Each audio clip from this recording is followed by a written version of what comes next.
7, 2020. And this is the regular business meeting of the Billings City Council. So I hope everybody had a good summer weekend. If you would, please stand with me for the Pledge of Allegiance and then remain standing for the invocation by Councilmember Neese. I pledge allegiance to the flag of the United States of America and to the republic for which it stands, one nation, under God, indivisible, with liberty and justice for all. Councilmember Neese. Let's pray. God, thank you for providing another day for us to serve. May we seek your wisdom and may our decisions be guided by you. While we and the world are in this pandemic, your ways can bring comfort to all of us through your Son, Christ. We pray for your peace and mercy to be upon our community during these times. We pray for the safety of the men and women that serve to protect this city, this county, this state, and this nation, both here and abroad. We ask these things in the name of Jesus Christ, your Son. Amen. Amen. Our clerk, Denise Bowman, would you please call the roll? Yes. Shaw? Here. Yakowicz? Present. Neese? Present. Ewald?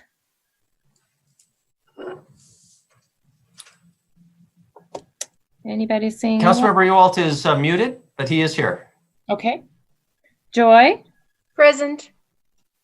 Shariki? I'm here. Harrington? She's on the way. Okay. Ronning? Here. Boyette? Here. And Brown? Present. Mayor Cole? Here. Welcome, everybody, again. First item up on our agenda are our minutes. The first minutes are from June 22nd, 2020. I'll just point out for our council members that later this afternoon, Denise Bowman, our city clerk, sent around an amended version of the minutes because Councilmember Purington had pointed out on page 15 that her vote on Councilmember Shaw's amendment to Councilmember Chiriki's motion, her vote was not recorded. We didn't have any record of her vote. And so the conclusion was that she had technical difficulties for which, of course, she is excused from voting.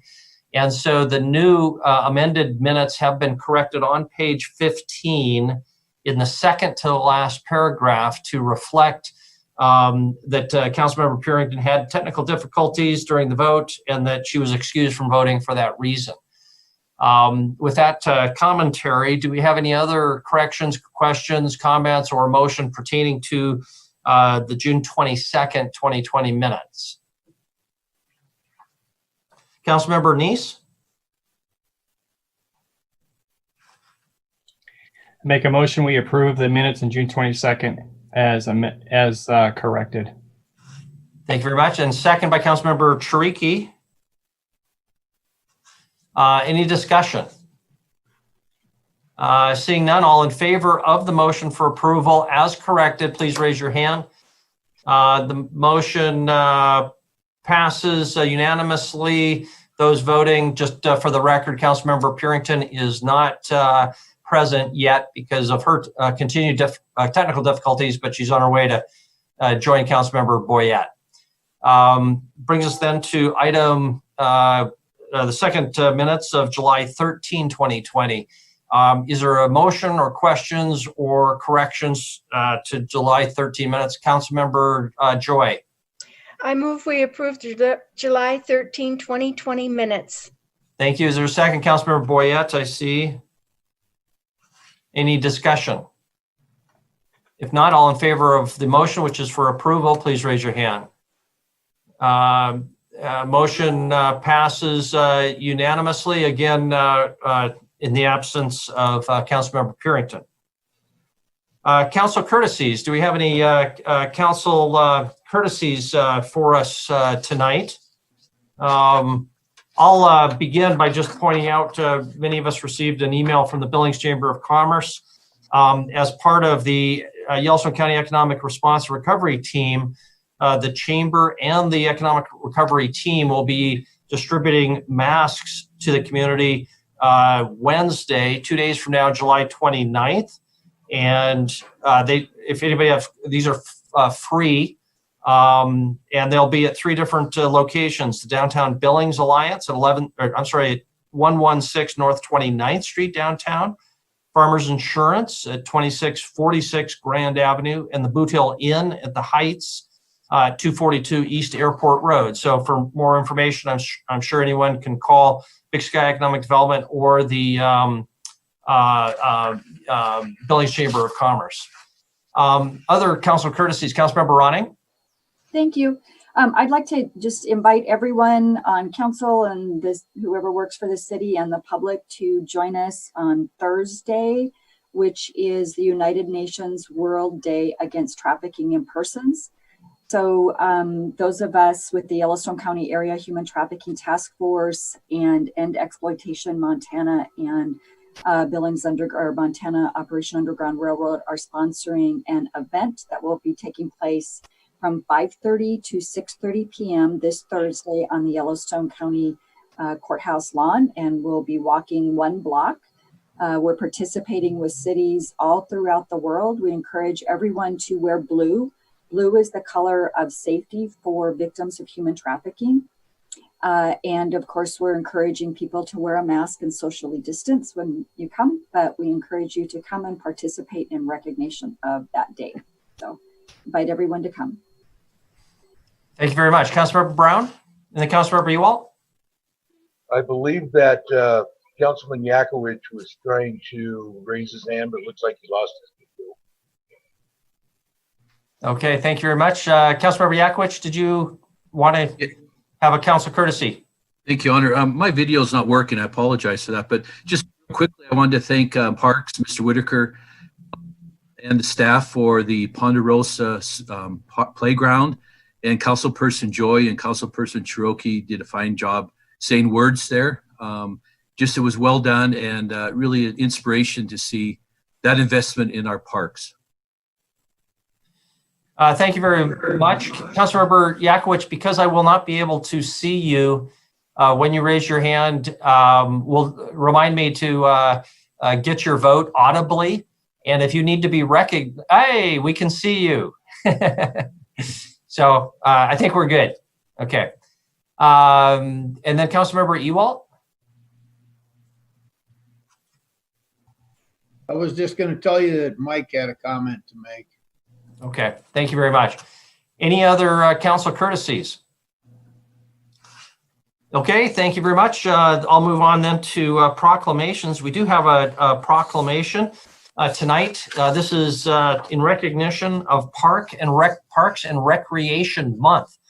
The proclamation reads that whereas parks and recreation programs are an integral part of communities throughout this country, including Billings, Montana, and whereas our parks and recreation are vitally important to establishing and maintaining the quality of life in our communities, ensuring the health of all citizens, and contributing to the economic and environmental well-being of a community and region. And whereas parks and recreation programs build healthy, active communities that aid in the prevention of chronic disease, provide therapeutic recreation services for those who are mentally or physically disabled, and also improve the mental and emotional health of all citizens. And whereas parks and recreation programs increase a community's economic prosperity through increased property values, expansion of the local tax base, increased tourism, and the attraction and retention of businesses, and crime reduction. And whereas parks and recreation areas are fundamental to the environmental well-being of all the community, whereas our parks and natural recreation areas ensure the ecological beauty of our community and provide a place for children and adults to connect with nature and recreate outdoors. And whereas the U.S. House of Representatives has designated July as Parks and Recreation Month, and whereas Billings, Montana recognizes the benefits derived from parks and recreation resources, I, therefore, William Cole, Mayor of Billings, Montana, do hereby proclaim that July be recognized as Parks and Recreation Month in Billings, Montana. Those are our only proclamations for tonight. I encourage everyone to get out and enjoy your parks while you can for the rest of July. With that, any council reports from council members relating to organizations or communities that you serve on? Or committees, I'm sorry. Seeing none, our city administrator, Chris Kukulski, your report. Thank you, Mayor and Council. So I'm going to open up our website just so we can show folks. So if I can share my screen. So if you go to the city's homepage, so that's billingsmt.gov, there are two direct ways to get to information on the public safety levy. You can click right here in the upper left-hand side, or one of the four scrolling stories here in the middle is the public safety levy. So if we click on it as it's there, it will take you to the page of which you'll be able, this is the kind of educational material. And then off to the right, additional educational information. So today we've got the latest public safety levy PowerPoint. We continue to kind of make tweaks there to it. In fact, I'd like to show you one particular slide there that's changed, and you may get some questions. The council resolution and ballot language, by the end of the week, 2 additions we hope we will have to it. The actual ballot itself, so we have received that from the county election office. So though this resolution is fairly clean, it still includes that upper language. So I think people are most interested in literally seeing what the ballot will look like. So we will get that ballot language up there as well. See if that was a mistake for me to go there. So that's what's happening there. You also could get there in this upper left-hand corner, or for those who want to go straight to it with an address, it's billingsmt.gov/PS for public safety 2020. So if they want that address, that gets them to this same page. One of the slides I wanted to show you in the presentation came out of some of your suggestions, and these continue to be refined as we learn, has to do with the financial component, and most specifically, sorry, there we go. So it is deliberate. This slide is in here twice. When I give the presentation, we literally just give a visual. I talk about how it is that we got here, and then deliberately we circle back to the visual. The dotted line, I wanted to take the time to explain to you guys in case when you get asked, this is CARES Act money. So this one-time CARES Act brings us out of the deficit, but it is one-time money from the federal government. So we go right back to the $5 million gap once it's over. Last thing I want to touch on briefly is to let you kind of know where things are. So by week's end, Kevin and I will have met with almost all of our employees on the education front. So I think that's been helpful. That's given them information, and it's allowed us to really get, practice, if you will, on the education. Today, we made our presentation, we being Chief St. John, Chief Rash, and I, and Mr. Ifland. We presented to the Gazette editorial board. Had really appreciate their time. They gave us, a good hour and 15 minutes. Had a lot of questions, a lot of answers there. So we had that meeting. Tomorrow, Community 7 will be recording the presentation and a Q&A, as well as a couple of additional videos just with Chief St. John and just with Chief Rash. All those, once those are completed, we'll make those available on our homepage. Also, meetings start going out quite heavily throughout this week with community groups, and that will be strong all the way through the September 15 election day. And then probably the last thing I wanted to touch on with you guys is Winnette. She should be or should have reached out to you. We are scheduling in each ward, because of COVID-19, we want to do them outside at a public park, provide an opportunity for anyone who can attend. They can social distance a lot better in a park.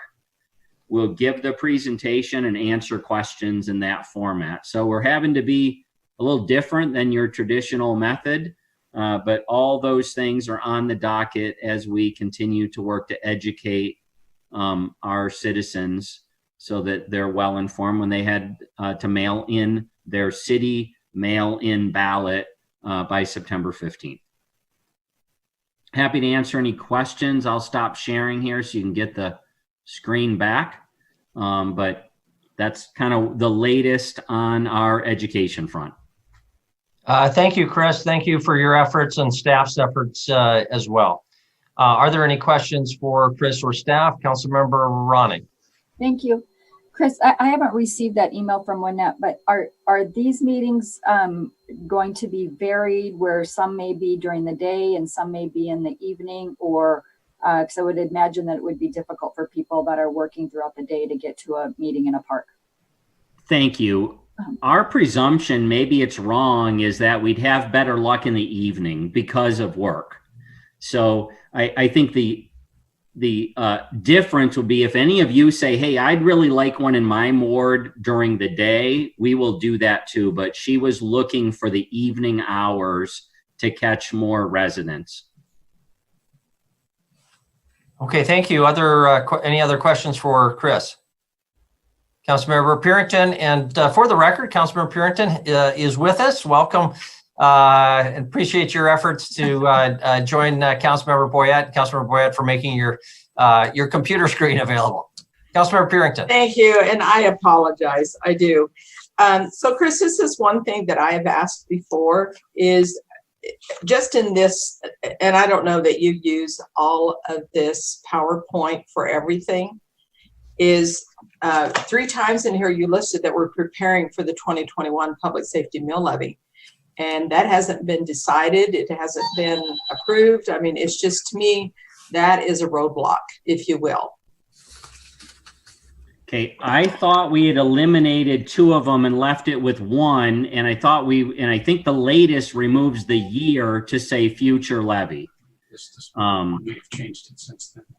This was as of this morning. Okay, then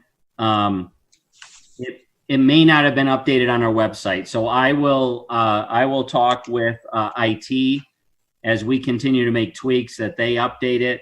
It is my intention, and I thought it was the council, that one of the things they wanted me to be clear about is that this is not the end of this discussion, that this is the first of several steps. Now, whether we did stay away from, we changed it specifically to 2021, any other feedback there is helpful, and I think was what generally I had gotten.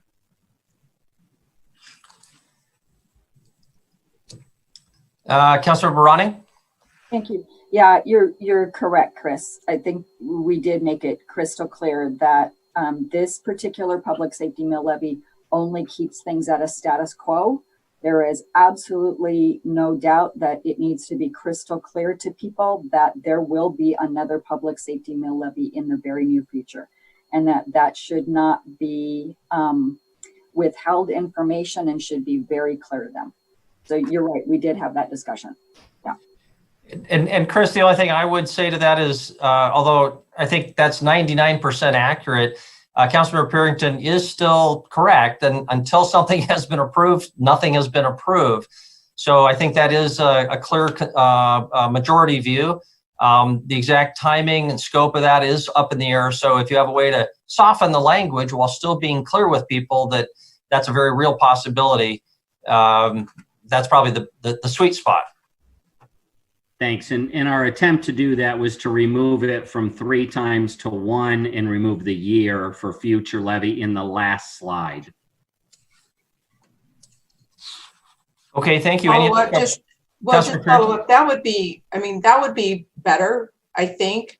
And, you know, I don't know as a whole, as a council, that it was crystal clear that we said that we were all going to do this, because that was why we went through with this one, is because we knew going forward, we don't know what's going to happen with this COVID thing. There's still people out of work, and so this is softening the blow, obviously, but yet we don't know how far we can go with a larger ask and when we can do that. So I appreciate removing the dates. So I'm looking at it right now, and I believe it's actually corrected. I could be wrong, but I'm looking at the presentation. I think it's been removed from the mid slides and the early slide to the final slide says prepare for future, and it does not give a date. Okay. Yeah. Okay, thank you. Anything else for Chris? If not, Councilmember Neese. And this doesn't have to do with the presentation, although I would agree with Pam on that. When will we be meeting in the library as council face to face or between plexiglass and mask? So the contract has been awarded so that the room can be set up for live television and remote. I think the contract has, I want to say, roughly a 60-day window to complete that work and have it ready.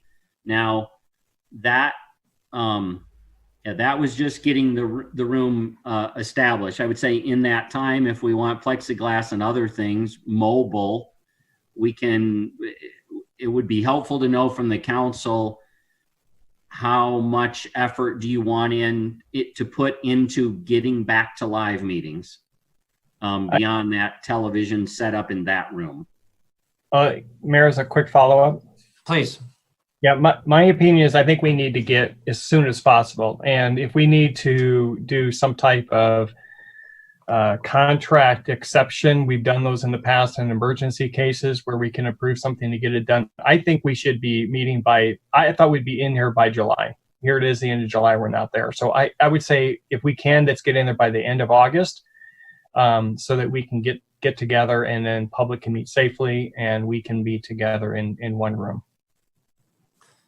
Okay, thank you. Other council members, Councilmember Shaw and then Tricky. Thank you. I have to say I disagree with Councilmember Neese for a couple of reasons, but I just wanted to say I personally love the Zoom format and could do this forever. I was going to try and pitch to council, what if even when we can come back, we maybe meet in person for our regular meetings, but continue to have work sessions in this format? Because for me, what I'm hearing from a lot of constituents and people, I would say, kind of in the more tech world, is that they're participating a lot more, they're watching a lot more, they're engaging a lot more in the process because it's online, and instead of having to show up at city council, they can call in from their home. So I think this Zoom for me has been we should have been doing this all along kind of moment. So to me, I'm not in a big rush. Councilmember Tricky. I'm also not in a big rush. I totally agree with Councilmember Shaw that there are very interesting implications for how this changes public participation moving forward. The other thing that really concerns me, though, is that shields up, masks up, whatever. The problem with a virus is that it gets up into the air, and when the air circulates in a large room, it moves in a large room. And being in a large room with 20, 30, 40, 50 other people for hours and hours and hours concerns me. I do not believe that there's a way to make that type of an environment safe, given how easy it is to catch this cold. Thank you. Thank you. Chris, what I would suggest is as staff looks into the retrofit of the community room at the library for the TV, the electronic modifications, that we also investigate the ventilation situation in that room. I don't know if it's good or bad, but we're hearing more and more that that is a critical safety issue, and ability to open windows, things like that, open doors, and also the possibility of UV sanitizing. We're hearing more and more about that. The UV light at the right wavelength could potentially be added to rooms to make them more safe. I'm obviously no expert, but I read Google or along with the rest of you. So, Council Member Chiriki. I would add that if you're looking to get some people back in a room, because some people prefer it that way, you should probably try to see if you can include the technology so that some people can still attend via Zoom. Frankly, there are, I mean, to me, that would be the best way to get some of it back. Yes, good point. Is it possible to give people their choice? Not unlike School District 2 is talking about doing for students. Anything else for Chris? Okay, thank you. We'll move on in our agenda then to item or to public comment on non-hearing items. Tonight, every item has a public hearing with one exception, and that's our consent agenda, item number 1. So the phone number for members of the public to call to give their comment on item number 1 is 237-6196. Please call that number now if you are listening or watching our meeting and would like to comment on anything on item number 1. That phone number again, 237-6196. If you would like to comment on the other items on the regular agenda, items 2 through 6, you'll have an opportunity to comment on each one of those later during the public hearing part of each one of those items. So this again, your opportunity to comment on our consent agenda, item number 1. The agenda for council meetings is always available on the city website, and you can go to the city website, find that agenda, and see what's coming up. Denise, do we have any calls to 237-6196 on our consent agenda? I do not, Mayor.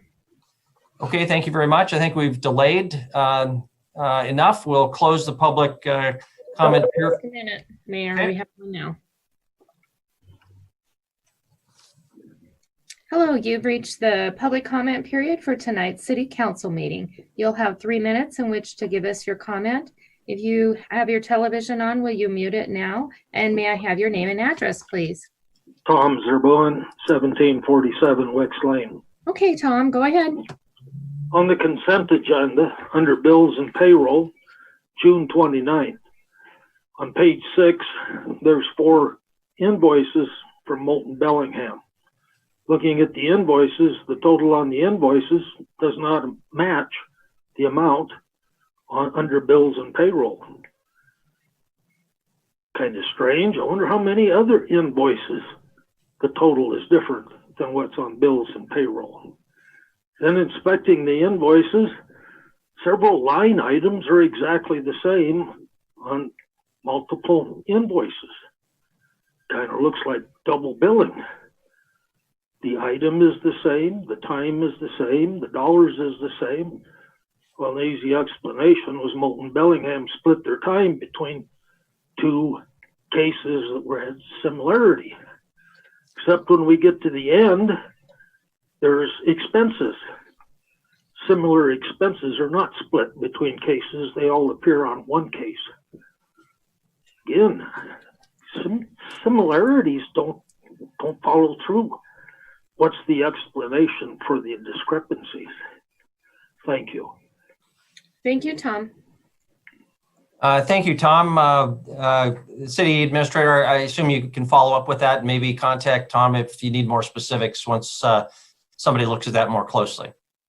Yes, we'll certainly take a look at it and make sure there aren't any discrepancies there. If there are, Andy can explain what it is or we'll get it corrected. So thank you. Thank you. Denise, any other public comment on item number 1? No, Mayor, we're good. Thank you. Okay, thank you. We will close then our public comment period on item number 1. And I'll invite any motions or further discussion on item number 1. Is there a motion concerning item number 1? Councilmember Joy.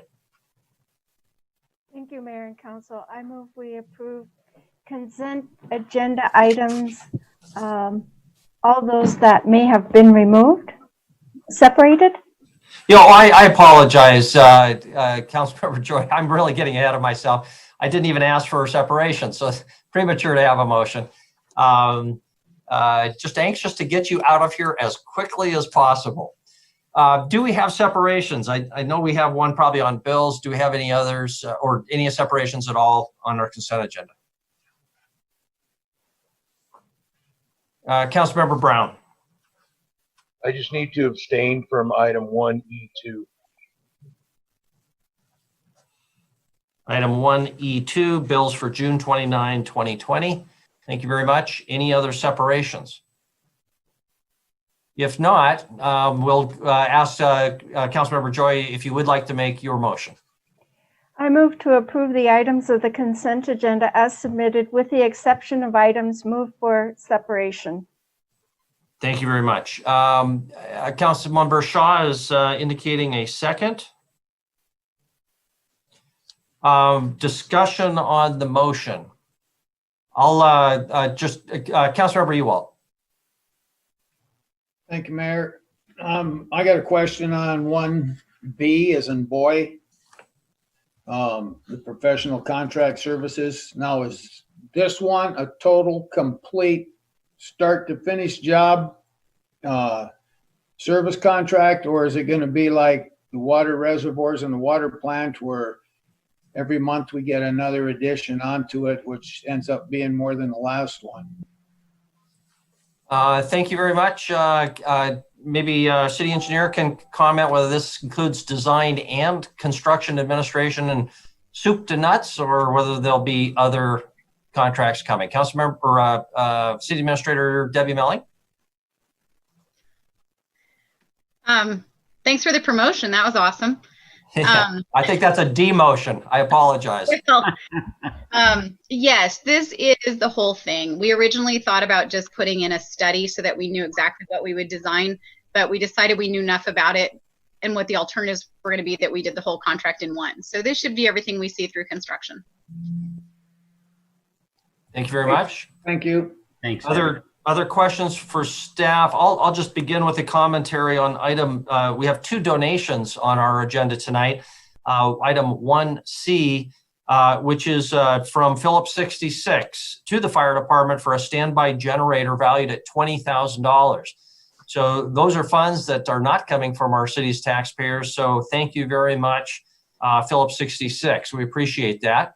And then also the Yellowstone County DUI Task Force is contributing $4,000 to help fund overtime, and much appreciated as they do frequently for that DUI task force. Other discussion on the motion for approval or questions for staff? Councilmember Ewald. Thank you, Mayor. Which did Tom mention which June 22nd or June 29th, which payroll was not, it was in question? I don't recall.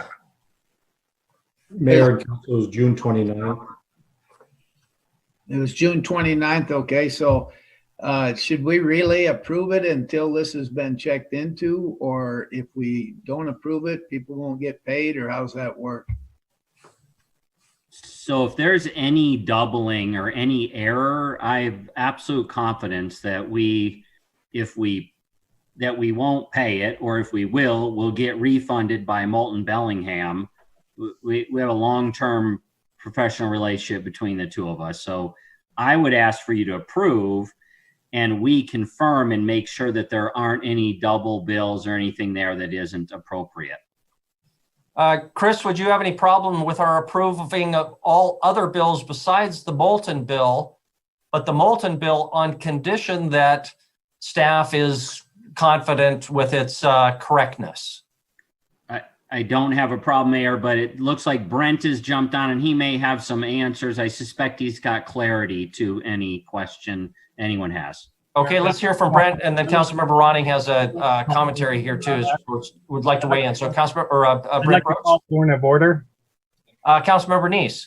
Yeah, this item 2, I think, is not being voted on right now. I believe Councilman Brown abstained from that, so we're not including that in the in this motion. Yeah, good point. So we'll have an opportunity to come back to that more specifically when we get to item 1E2, and we can talk about the scope of that. So why don't we hold off on that to deal with what we have in front of us? That's enough for right now. Any comment or any other discussion on Councilmember Joy's motion for approval of the other items? If not, we'll proceed to a vote. All in favor of approval of all the consent agenda with the exception of 1E2, the June 29th bill, please raise your hand. Voting in favor are all council members, so that motion passes unanimously. Thank you very much. Now, item 1E2, before we ask for motions, Brent Brooks, can you comment further? Yes, Your Honor and Counsel. Doug James had sent me an email close to 5 o'clock, and I just forwarded that to all of you folks, as well as to Mr. Zerbuan, Chris, and Kevin. And I think that this answers his question rather than me try to provide a lengthy explanation. You'll see that the explanation from Doug James includes some reimbursement for a recent mediation that occurred. So I think once you look at the email that I just forwarded to you, feel free to ask me any questions, but I think you'll see that the answer is included in that email. And I would, again, encourage the council to go ahead and approve the item because I believe this answers Mr. Zugan's question. If it does not, I'm more than happy to get with Tom later today or tomorrow and help answer his question. Okay, thank you. Do we have further questions for staff, discussion, or a motion? Item 1E2. Councilmember Joy. I move we approve bills of the week, June 29th, 2020.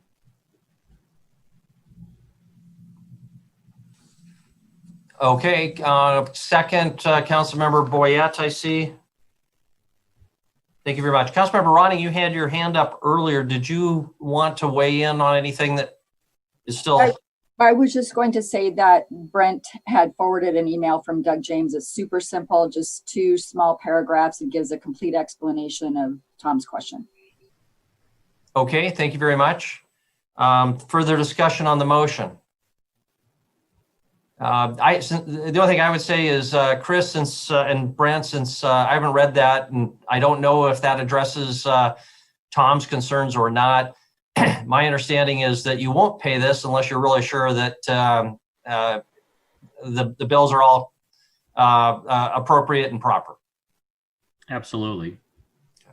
And Your Honor and Counsel, I just might add that we do look at every bill that's submitted to us, not only from that law firm, but from many other law firms. And we look at each invoice and each item in that invoice. So it isn't just rubber stamping.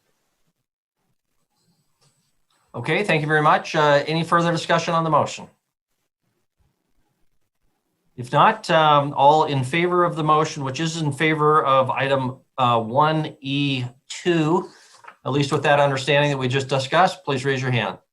Voting in favor are all members of the council, except for Councilmember Brown, who has abstained. Thank you very much. That brings us then to item 2 of our regular agenda. Denise, would you read item number 2? Yes, public hearing to receive input on the need for senior low-income rental housing project at 78 27th Street West, Central Court Village. No action is necessary this evening. However, we do have 2 presenters, Steven Sandberg and Spencer Hansen with Peak Capital Partners. I believe they're on the meeting. Thank you very much. Before we turn it over to Mr. Sandberg and Hanson, is there any staff introduction either from our city administrator or Wyeth, or should we just turn it over to Mr. Sandberg and Hanson? Chris or Wyeth, can you? Wyeth is saying thumbs up, so go ahead, and so is Chris Kukulski. So with that, we'll turn it over to Mr. Sandberg and Mr. Hanson. Welcome to our council meeting tonight. And who would like to start? Mr. Sandberg or Mr. Hanson? Thank you. We're happy to be here. I'm more of a backup support role here. I'll let Spencer kind of preliminarily field any questions that you guys might have about this project, and then I can supplement with anything else that might be helpful. Okay, we'll turn it over to Mr. Hanson. Can you tell us a little bit about the project and why it is that you need to come before us to hold this public hearing, and specifically what we need to do, which I understand is nothing except for have this hearing, but correct me if I'm wrong. Spencer Hanson. Yes, you're exactly correct. Thank you, council members, for having us. So Central Court Village is an 81 unit senior LIHTC low-income housing property. On that property, there are 39 units that are leased to tenants who qualify for 50% or lower of the area median income, and then there are 42 units that are leased to tenants who are qualify for 60% of the area median income lower. So that is kind of the property strategy. P Capital Partners owns 7+ LIHTC properties around the country, and we're very familiar with owning and operating properties with those restrictions.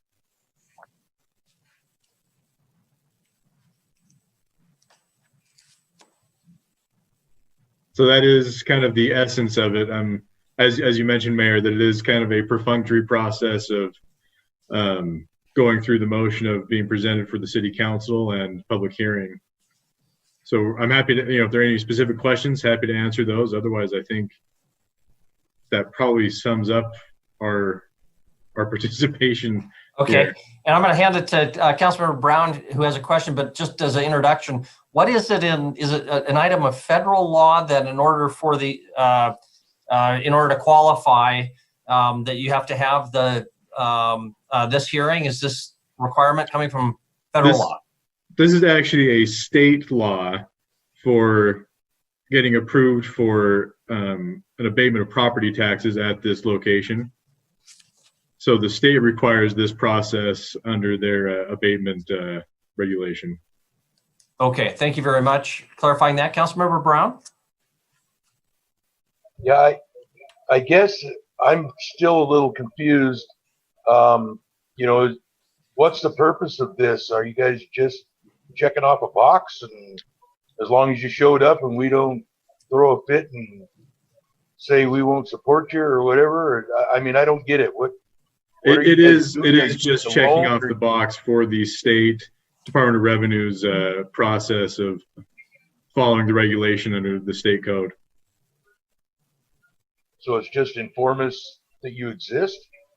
Inform you that that the Peak has purchased the property, that they're applying for the property tax abatement, and then this is just step 3 in that application process with the Montana Department of Revenue. Okay, so more of I'm sorry, Mayor, follow up. Please. So really more of informing us that there's a tax abatement on that property out there. You're going to continue doing what was done before. Not a nod one way or the other from the council, just an informational thing.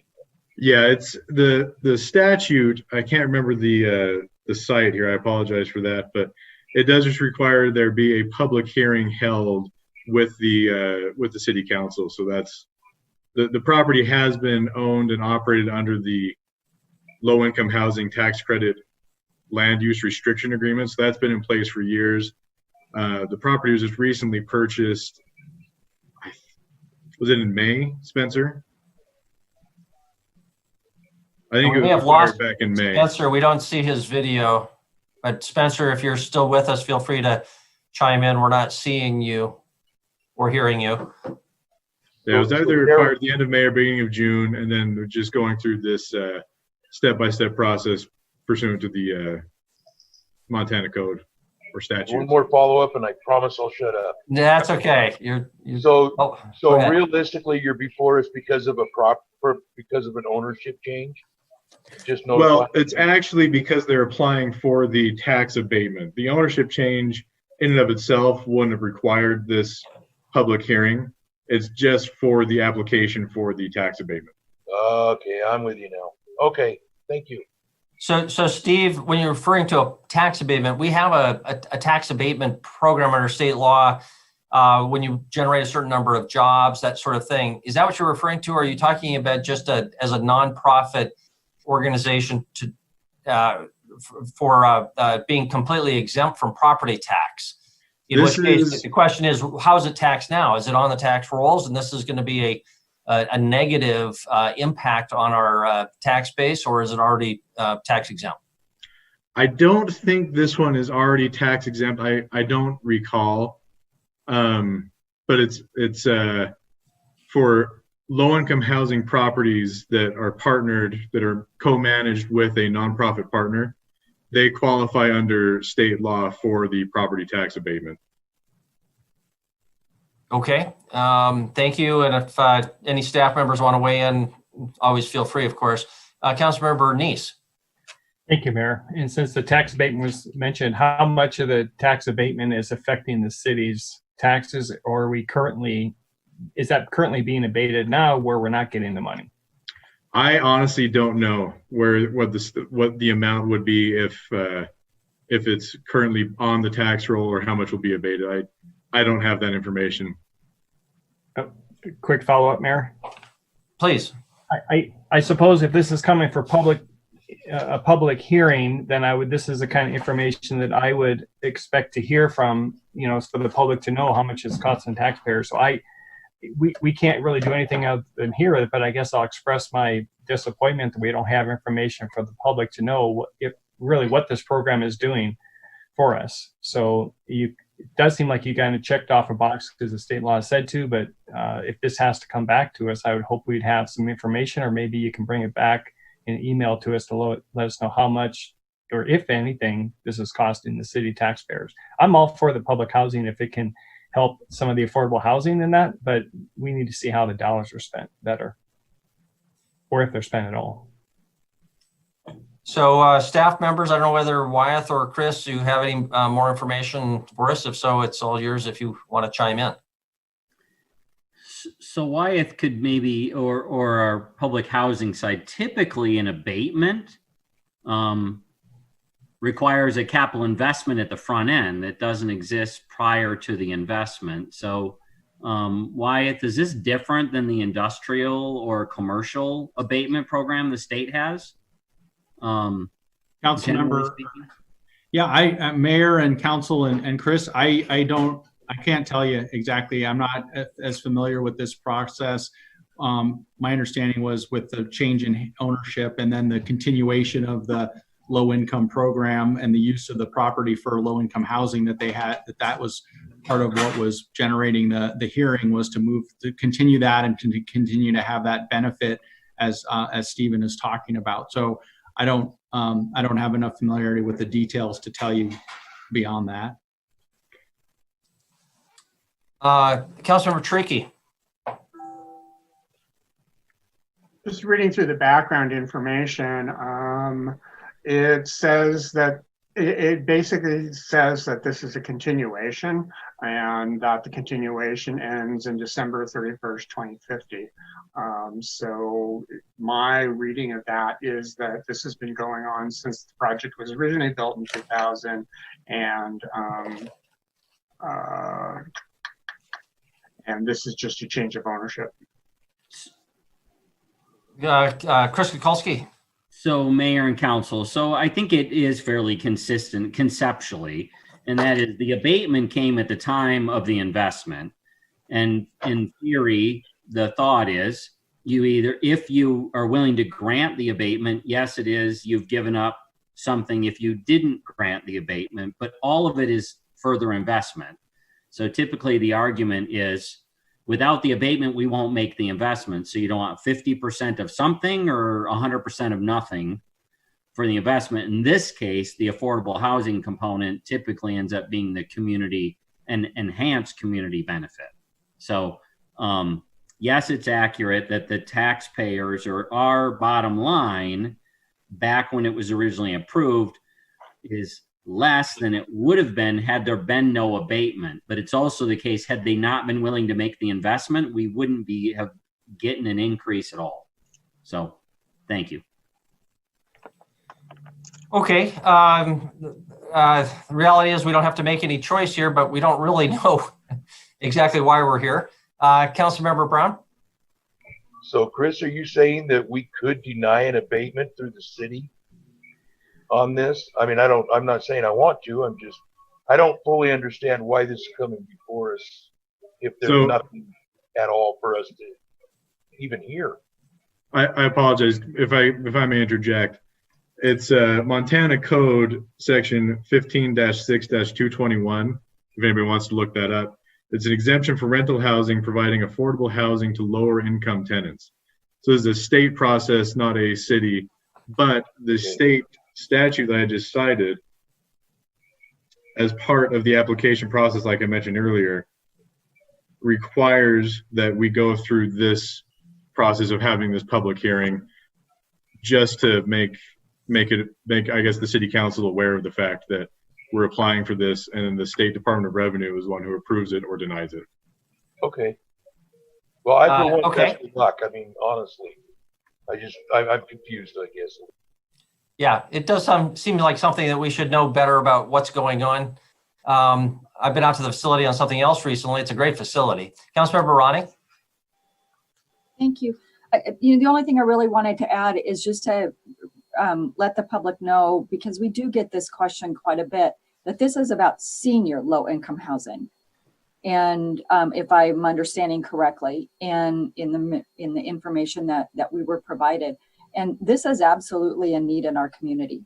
I mean, no two ways around it. Is we are definitely in need of senior low-income housing. So however this moves forward, I look forward to learning about it. I'm glad we're learning about it now, and I'm glad we have the opportunity to talk about it. But yeah, I'm fascinated to learn how City Council will be a part of this as we move forward. So thank you. Okay, thank you, Chris. And at some point, we do need to actually hold the public hearing. So we don't want to forget to do that. Chris Kukulski, City Administrator. So just want to be clear. So procedurally, as is stated, statutorily, they're required to take this step. If we, for whatever reason, as a community, didn't want this in our community, I'm sure your opinion would matter to the state if you said, this is a bad idea, and that's what your record was. I don't believe that's the record anyone wants to have, but technically, yes, you could say that, and thus they would probably pick other projects in the state of Montana to give the credits to or the abatement to. So it is an important public process step, I think, in an opportunity at the local level for citizens to be able to be heard if they wanted to make comment on the subject. Though for us, it's predominantly, we're the venue for the communication to go through us to the state. Okay, just my commentary is it would be better to understand better from the staff report this background. Is it currently taxable? Is it not taxed? How would this maybe impact the city? And those are the details that just are not, we're not privy to. In a sense, it doesn't matter because we don't have to make a decision, but going forward, it might be valuable. So maybe when we're done with holding the public hearing, we could have some sort of follow-up from staff as to more about this property and whether the horse has already left the barn because the abatement was already granted, or if it's something in process and maybe we do want to weigh in with the state. I doubt it, but anyway, that's my commentary. Anything else for staff or discussion before we open it up for this public hearing? And if there are comments, I won't shut off if council member wants to follow up after the public hearing. That phone number for the public hearing, 237-6196. Members of the public should prepare to call prepare to call that number, 237-6196. Is there anything else from council members, though, before I officially open it for public hearing? If not, we are now officially open for this public hearing, apparently required by state statute.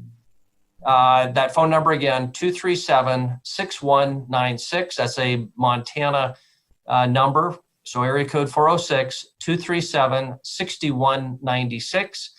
There's about a 1-minute delay between the actual meeting and what members of the public are hearing on their televisions or on their computer screens. And so it's important that you turn off the sound on your computer or on the television, or you'll be kind of messed up. And just listen to Denise on the phone. That number again, 237-6196. I'm purposefully delaying a little bit to give people time to call because of that 1-minute delay. Probably covered that now. Denise, do we have anyone who's called 237-6196? No, Mayor, we have no calls. Okay. Let me know if in the next few seconds somebody does call, but not hearing the phone ring and nobody calling in. We have now opened this for public hearing, and we have now closed the public hearing on item number 2. And so I think our statutory responsibility is over. And Mr.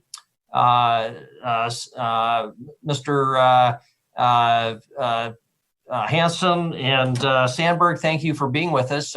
Before we conclude this item, is there anything else from any of the council members? Councilmember Yakowicz. Thank you, Honor. I have one question for Stephen.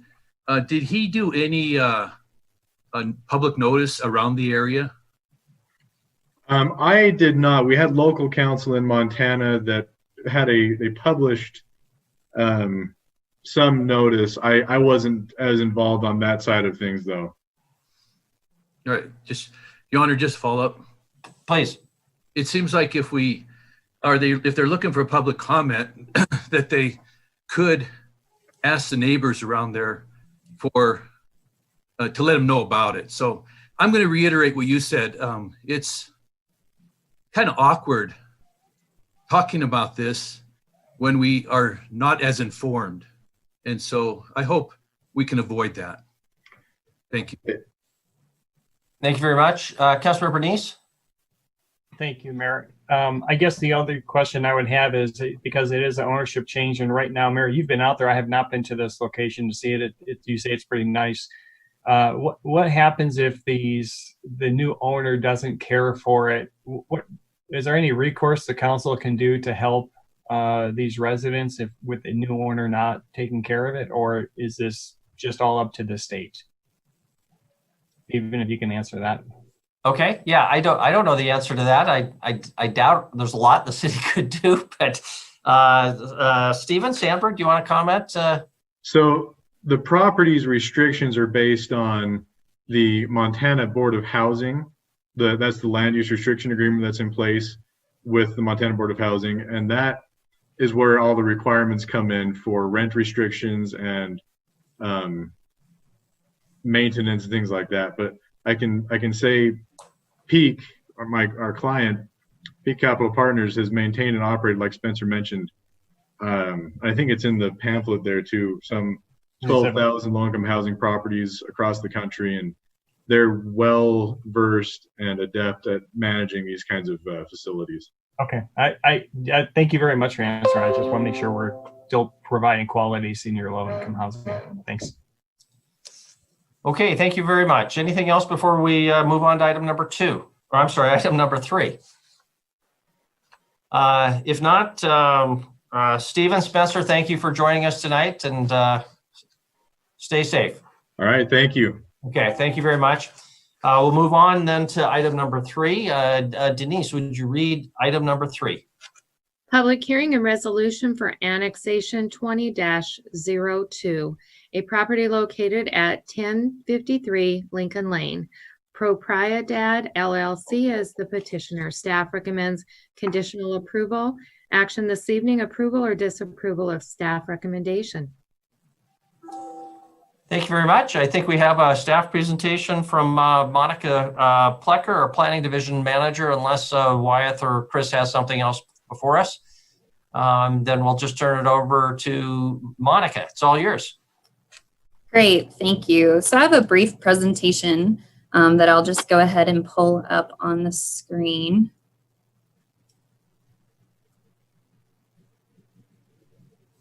Can you all see that? Yes, can see it. We're also seeing your little slides on the left. Yeah, okay. All right, so this is for annexation petition 20-02. This is for property that's located at 1053 Lincoln Lane. It's about 0.475 gross acres. The property is shown here on the exhibit that's attached to the resolution. That's shaded in the gray tone. It's parcel F. And as you can see, the bold black line type actually shows the existing city limits. So this is adjacent to city limits. Moving to the aerial photography, as you can see, it does currently house an existing duplex, which is right here. This facility right here is Target, just for anybody's bearings, if you're trying to familiarize yourself with the property. And this roadway down here is Bench Boulevard. So this is the intersection of Lincoln and Bench. Here is the limits of annexation map. As you can see, it is in the designated red area, meaning that the city has determined that this area is suitable for annexation. And here is a closer look at the parcel and the surrounding zoning. So you can see that we've got a mix of 3 types of zoning. The property itself is zoned R7000. To the south, we've got community commercial, and then where the target is located, we've got the highway commercial zoning. I do have a few photos of the property. This is just a close-up from where the property was posted for a concurrent zoning application. This is a little bit further view with the trees. It's a little bit difficult to see the actual home that's there on the property now with the tree cover. This is looking at the back of the Target facility just across the street to the west. And as we look south, this would be looking south towards the Bench Boulevard intersection. And as you can see on the left-hand side, there is a mix of multifamily housing. Out of frame to the right or to the west would actually be the back of the Target facility. And this is looking north. And again, all you can see that's out of frame would just be more continuation of the brick building related to Target. But as you can see, it's residential as you move up through the R7000 zoning. So staff has looked at this petition for annexation in accordance with the criteria that is laid out in the annexation policy. It is staff's opinion that the criteria has been met, and as a result is recommending conditional approval. The area is found within the limits of annexation map in the red petition area. Based on the comments provided from multiple city departments, the city is able to adequately provide services to the property. Proposed public improvements in the area will be annexed to meet city standards. The condition of approval that is included with the resolution relates to a development agreement. The development agreements are handled through the engineering division, but they do come before the city council for approval. At this point in time, the annexation will not be effective until a development agreement is executed and agreed upon with the city council, and that must happen within 6 months. So at that point in time, any requirements related to the public improvements will be spelled out. The development agreement also includes a waiver of right to protest. So I already kind of covered the condition of approval in the last slide as I went over the criteria. So I will leave you with the exhibit and with an aerial image. And I would be happy to answer any questions specifically related to the petition. And just so that you're all aware, Scott Aspenleiter with Performance Engineering is here as well, representing the petitioner. Okay, thank you very much, Monica. Do we have any questions for Monica or Scott? Or does Scott have anything he would like to add in addition to Monica's presentation? And Monica, I'll ask you to, I can't see everybody. So, okay, I see some hands now. Councilmember Neese. Thank you, Mayor. Monica, just a quick question on the, by the way, thanks for answering my questions earlier today in my email. This came up as you were giving the presentation. The duplex you say is there, is that a conforming duplex with 2 entrances? I couldn't quite tell from the pictures, or is this a non-conforming duplex where they've converted a single family home into a duplex? It is R7000 zoning, which does allow for 2 family dwellings, so it is conforming. I mean, so 2 separate entrances?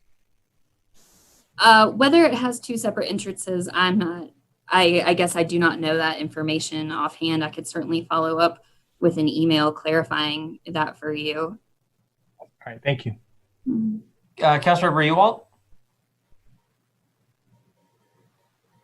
Thank you, Mayor. I went by the property today and checked it out. There's actually 3 exterior doors, 1 on the north side, 2 on the south.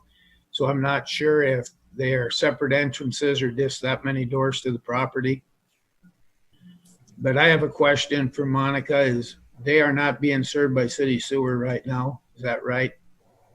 No, not at this time. So we are, in order for them to hook up to city sewer to put the second duplex on there, they have to sign away their rights to waiver of protest. Is that not right? They are required to do that, and the waiver of right to protest is part of the development agreement, which is conditioned to occur within 6 months of the potential conditional approval of tonight's petition. And that gives them the right to hook up to city sewer. They're only able to hook up to city sewer once the annexation is complete. So they will not hook up to it unless it is annexed into the city. Okay, thank you. Thank you very much. Councilmember Purington. Thank you. Monica, will this include curb and gutter? Because that's the only property on that side of the street, isn't it? That would be part of that annexation.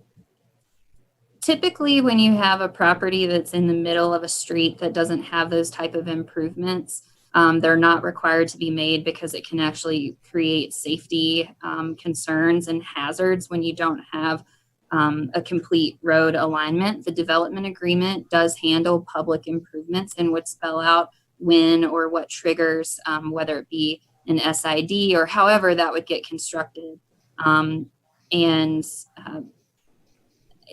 The development agreement is really the mechanism that handles public improvements. Thank you, Councilmember Ewald. Okay, thank you, Mayor. Monica, this is the same street that they came to us 2 or 3 meetings ago about the wanting to annex property and abandon an alley. And part of the agreement was to give up easement or right to property to make the street wide enough. Is that going to be part of the deal on on this property? Because it's in the county and I don't know how the property is fixed, but I don't know if it's wide enough to get the street in like it's supposed to. Councilmember Ewald, the specifics related to the other property that is further north up Lincoln Lane. So this is a completely different property. That alley abandonment as well as right-of-way issue is not something that I studied in relation to this application for annexation. So I guess I'll just leave it at that. I do know that Scott does know more about that, as well as perhaps other staff from engineering. Okay, thank you. We may want to ask Scott or Debbie Melling about the right-of-way width, those sorts of things. Councilmember Ewalt, though, did you want to follow? That's what I wanted to find out from Scott or Debbie is how wide the right of way is and if they're going to give us enough land to have that done. Okay, Debbie Melling or Scott, do either of you know or want to weigh in on that? Thank you, Mr. Mayor, Councilman Ewald. The draft development agreement was sent to engineering, and it did have an additional 10 feet of right-of-way dedication, matching what was proposed to the north. It's got the same width in this area as it does a couple blocks north. So part of that development agreement would be dedication of an additional 10 feet of right-of-way if annexed into the property.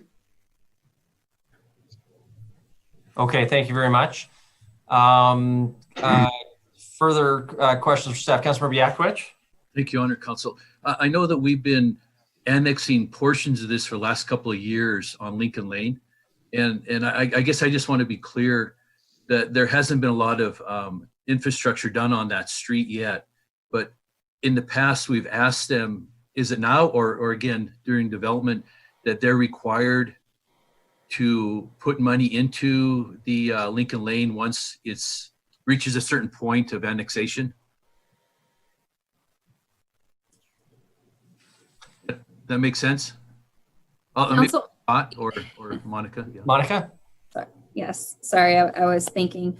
I can tell you that in the annexations, as of late, I've not seen a condition of approval where we've specifically talked about money and tying that conditionally to the annexation. I guess I would need help from either Wyeth, who used to work on annexations, or Debbie, as far as any sort of monetary contribution that may be required.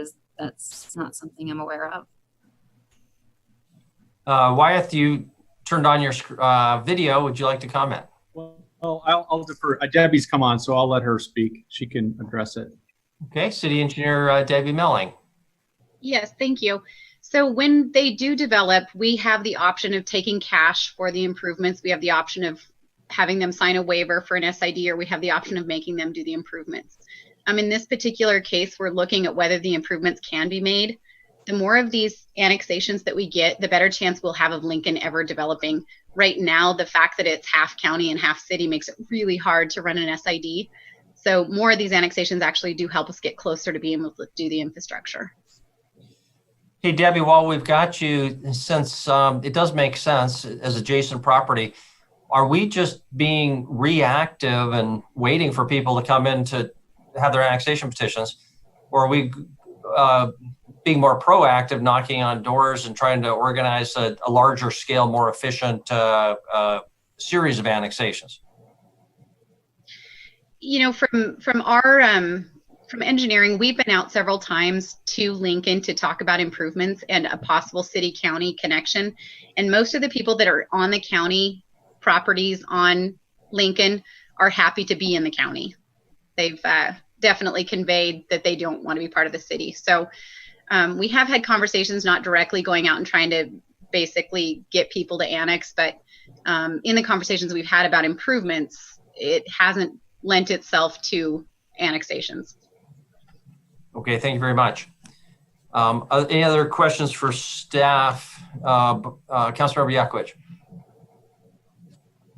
I'm sorry if I'm redundant. I just wanted to, that lane needs to be fixed. And I know we put a little drain in there, but I guess I just want to be clear. If Debbie, are we asking them when they do annex in that they can waive their SID? Are we actually asking them that? Yes, or doing their improvements themselves. In this particular case, we may actually be able to have them do improvements because the storm drain does run in front of this property. So we will push as many improvements as can be done right away. And I believe the applicant is okay with that. It'll definitely make the property look better. But we'll either make the improvements be done or collect cash or waive the SID, one of the three. Okay, thank you very much. On the issue of waiver, I'll just kind of remind our staff, pursuant to this discussion we had several weeks or months ago, that waiver at least as far as I'm concerned, should not have a time limit. This is not a situation under the subdivision statutes where the 20-year statutory limit applies, but my suggestion would be that would be unlimited as to the time for the waiver of SID improvements. Councilmember Ewald. Thank you, Mayor. This doesn't really relate just to that property, but when I went out there today, we're always talking safety.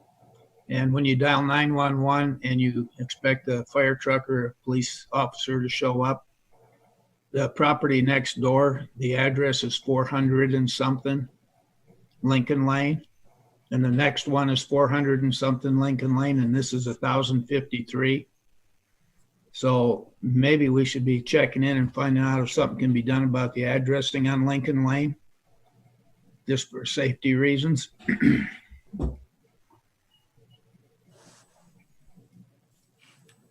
Okay, I'm not sure to direct on staff on that, but it certainly sounds important. Anything else before we go to public hearing on item number 3? Members of the public who are listening and want to comment, as soon as we open it for public comment, you'll want to call this number 237-6196. So be prepared to do that. Any Councilmember Neese? Thank you. Monica, I looked at those plat maps today and I wasn't sure.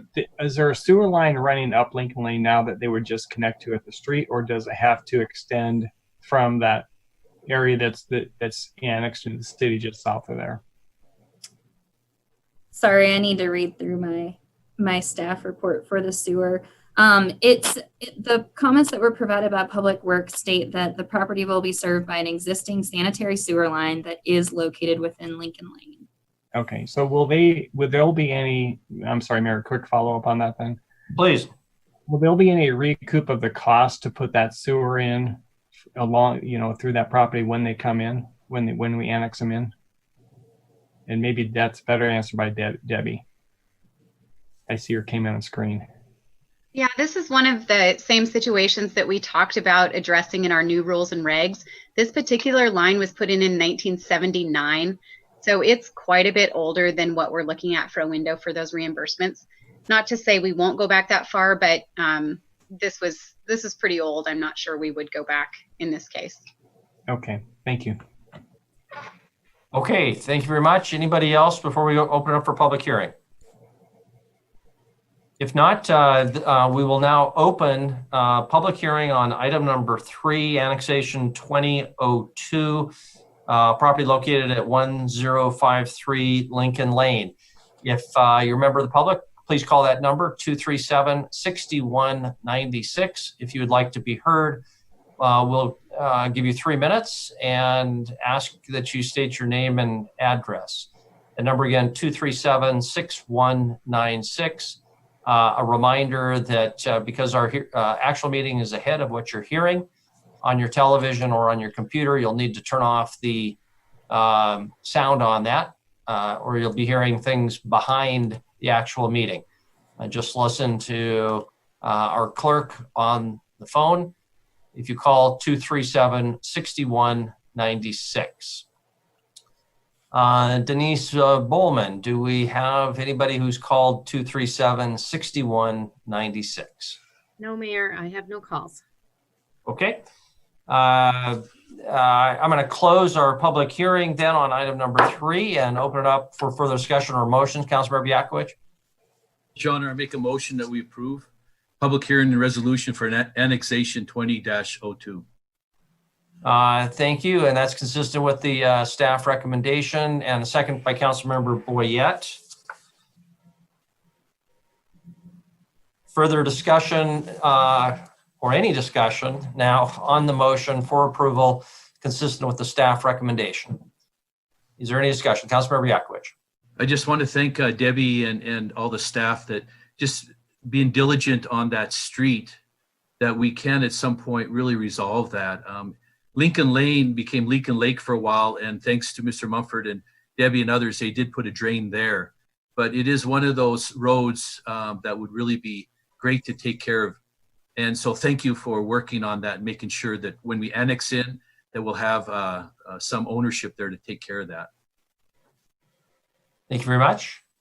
Any other discussion on the motion? Okay, I'll restate the motion, which is for approval, consistent with the staff recommendation of the annexation 20-02. If there is no further discussion, all in favor of the motion, please raise your hand. Voting in favor are all members of the City Council. Motion passes unanimously. Thank you very much. Bring us then to item number 4. Debbie or Denise Bowman, would you please read item number 4?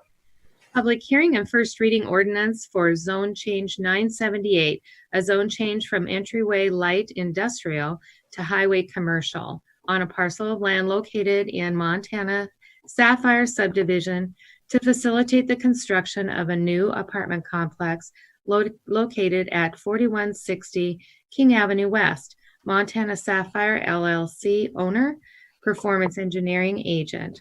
Zoning Commission recommends approval and adoption of the 10 criteria. Action this evening is approval or disapproval of the Zoning Commission recommendation. Thank you very much. Nicole Cromwell has a presentation for us tonight. We'll turn it over to Nicole unless Wyeth or Chris has anything further. If not, Nicole Cromwell, our zoning coordinator, it's all yours. Thank you, Mayor and Council. This is Zone Change 978, and I will share the screen with you. And hopefully we'll start the slideshow. So the current zoning of this property is entryway light industrial, and that was an original zoning chosen by the developer many years ago now. The proposed zoning is highway commercial, and our highway commercial zone does allow multifamily development or single family and two family. The Zoning Commission conducted its public hearing on July 7th and is recommending approval of the zone change based on the findings of the 10 review criteria, specifically that the proposed zoning is in conformance with the 2016 growth policy and the 2001 West Billings neighborhood plan.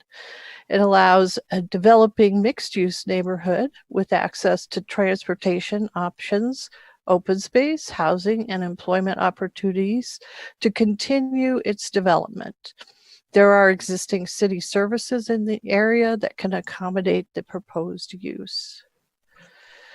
It allows residential uses, but does allow the opportunity to mix uses on the property if the developer desires.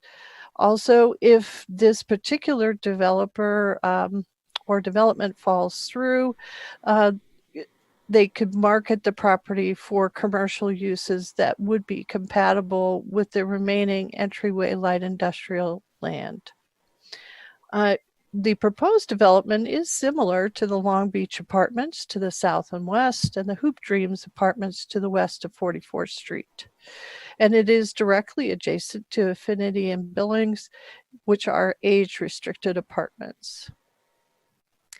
Here's a subject property in the center of the screen here. As you can see, the highway commercial zoning is to the west and south, and that zoning was put in place and approved by the City Council to facilitate the development of these two apartment complexes here, as well as the Divide Bar and Grill here. The Shiloh Overlay District covers property within 500 feet of the center line of South Shiloh Road. Here, to the north is more entryway light industrial, but for the most part, these properties have developed with high-intensity commercial uses such as Rimrock, GMC, and Cadillac and Volkswagen, as well as some multi-tenant buildings and some larger parcels. Here's an aerial view of the property, so you can see some of the surrounding businesses. Some are directly related to neighborhood services and more are related to the traveling public. So Verizon, Jimmy John's, Fitness Center, the Divide Bar and Grill, all provide services to the residents in this subdivision. Here's the subject property if you're standing on Montana Sapphire Boulevard and looking to the drive. So here's the multi-tenant building along King Avenue East. Then if you turn to the west, this is Affinity at Billings. These are private garages for the residents. Looking to the east, you'll see those larger buildings that are on Shiloh Road and then Rimrock GMC. And then looking directly south across Montana Sapphire Drive, have a fitness center and the Divide Bar and Grill. And looking south and west, these are the Long Beach apartments on the south side of the street. Again, here is the aerial view of the property, and I'd be happy to take any of your questions. Thank you very much, Nicole. I'll start with you with a question, which is, although staff recommends approval here, are we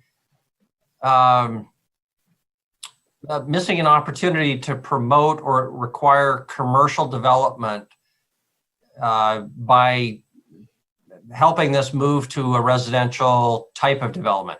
Certainly recognize it's consistent with the other areas around it, which are highly residential, but are we in a situation where those residential residents are going to need more commercial space, and that we're shooting ourselves in the foot by helping promote more residential when what we really want is more commercial?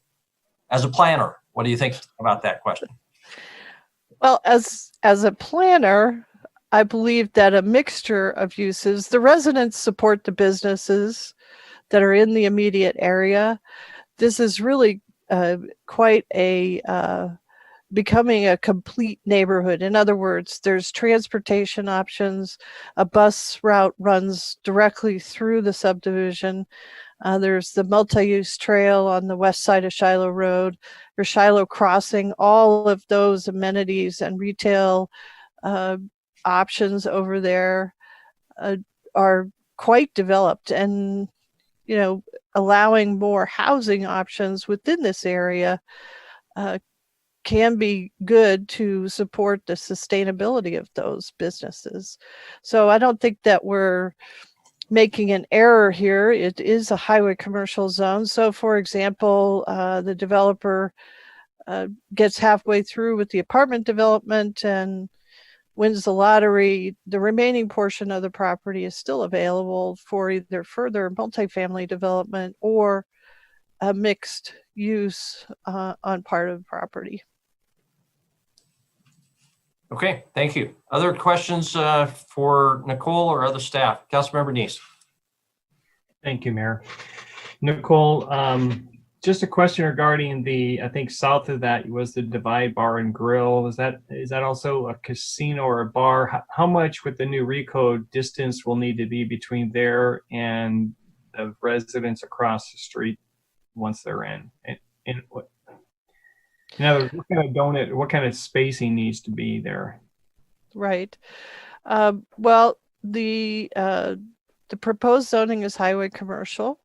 If the development is actually triggered before recode, then the updated zoning map would put this in a multifamily or mixed residential zone.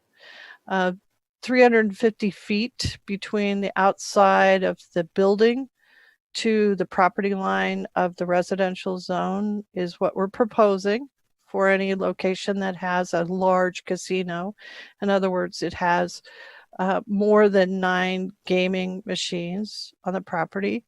I believe the Divide does have gaming on the property, but I'm not sure how many machines they might have.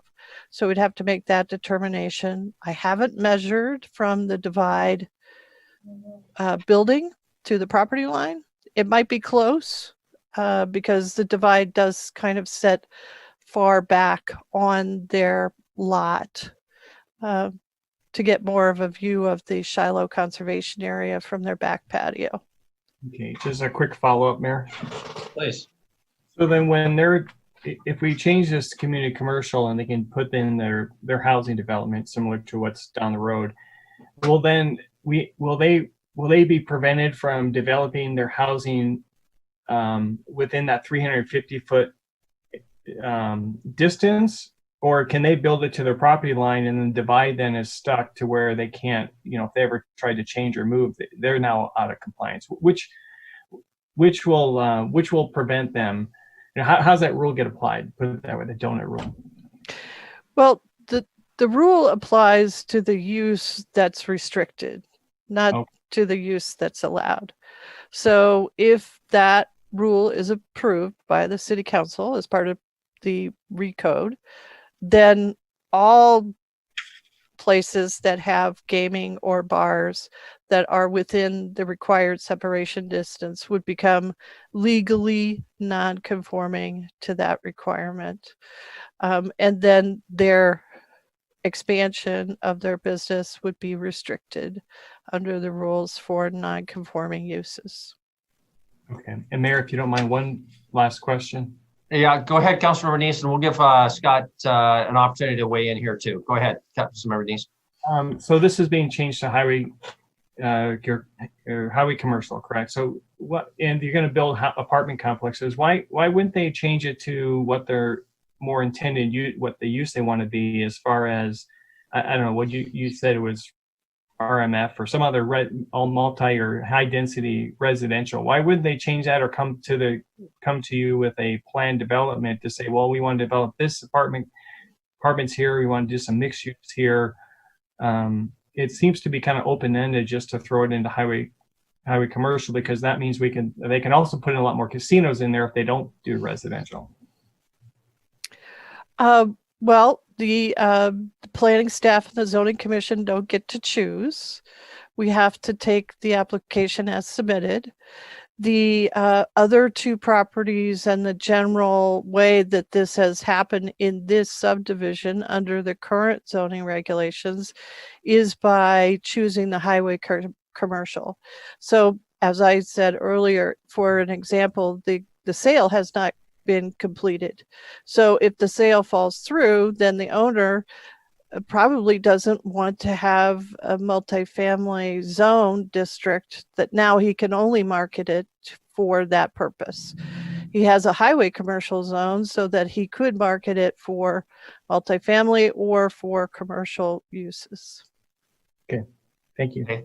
Scott, thank you very much. Scott, did you want to weigh in on Councilmember Neese's question?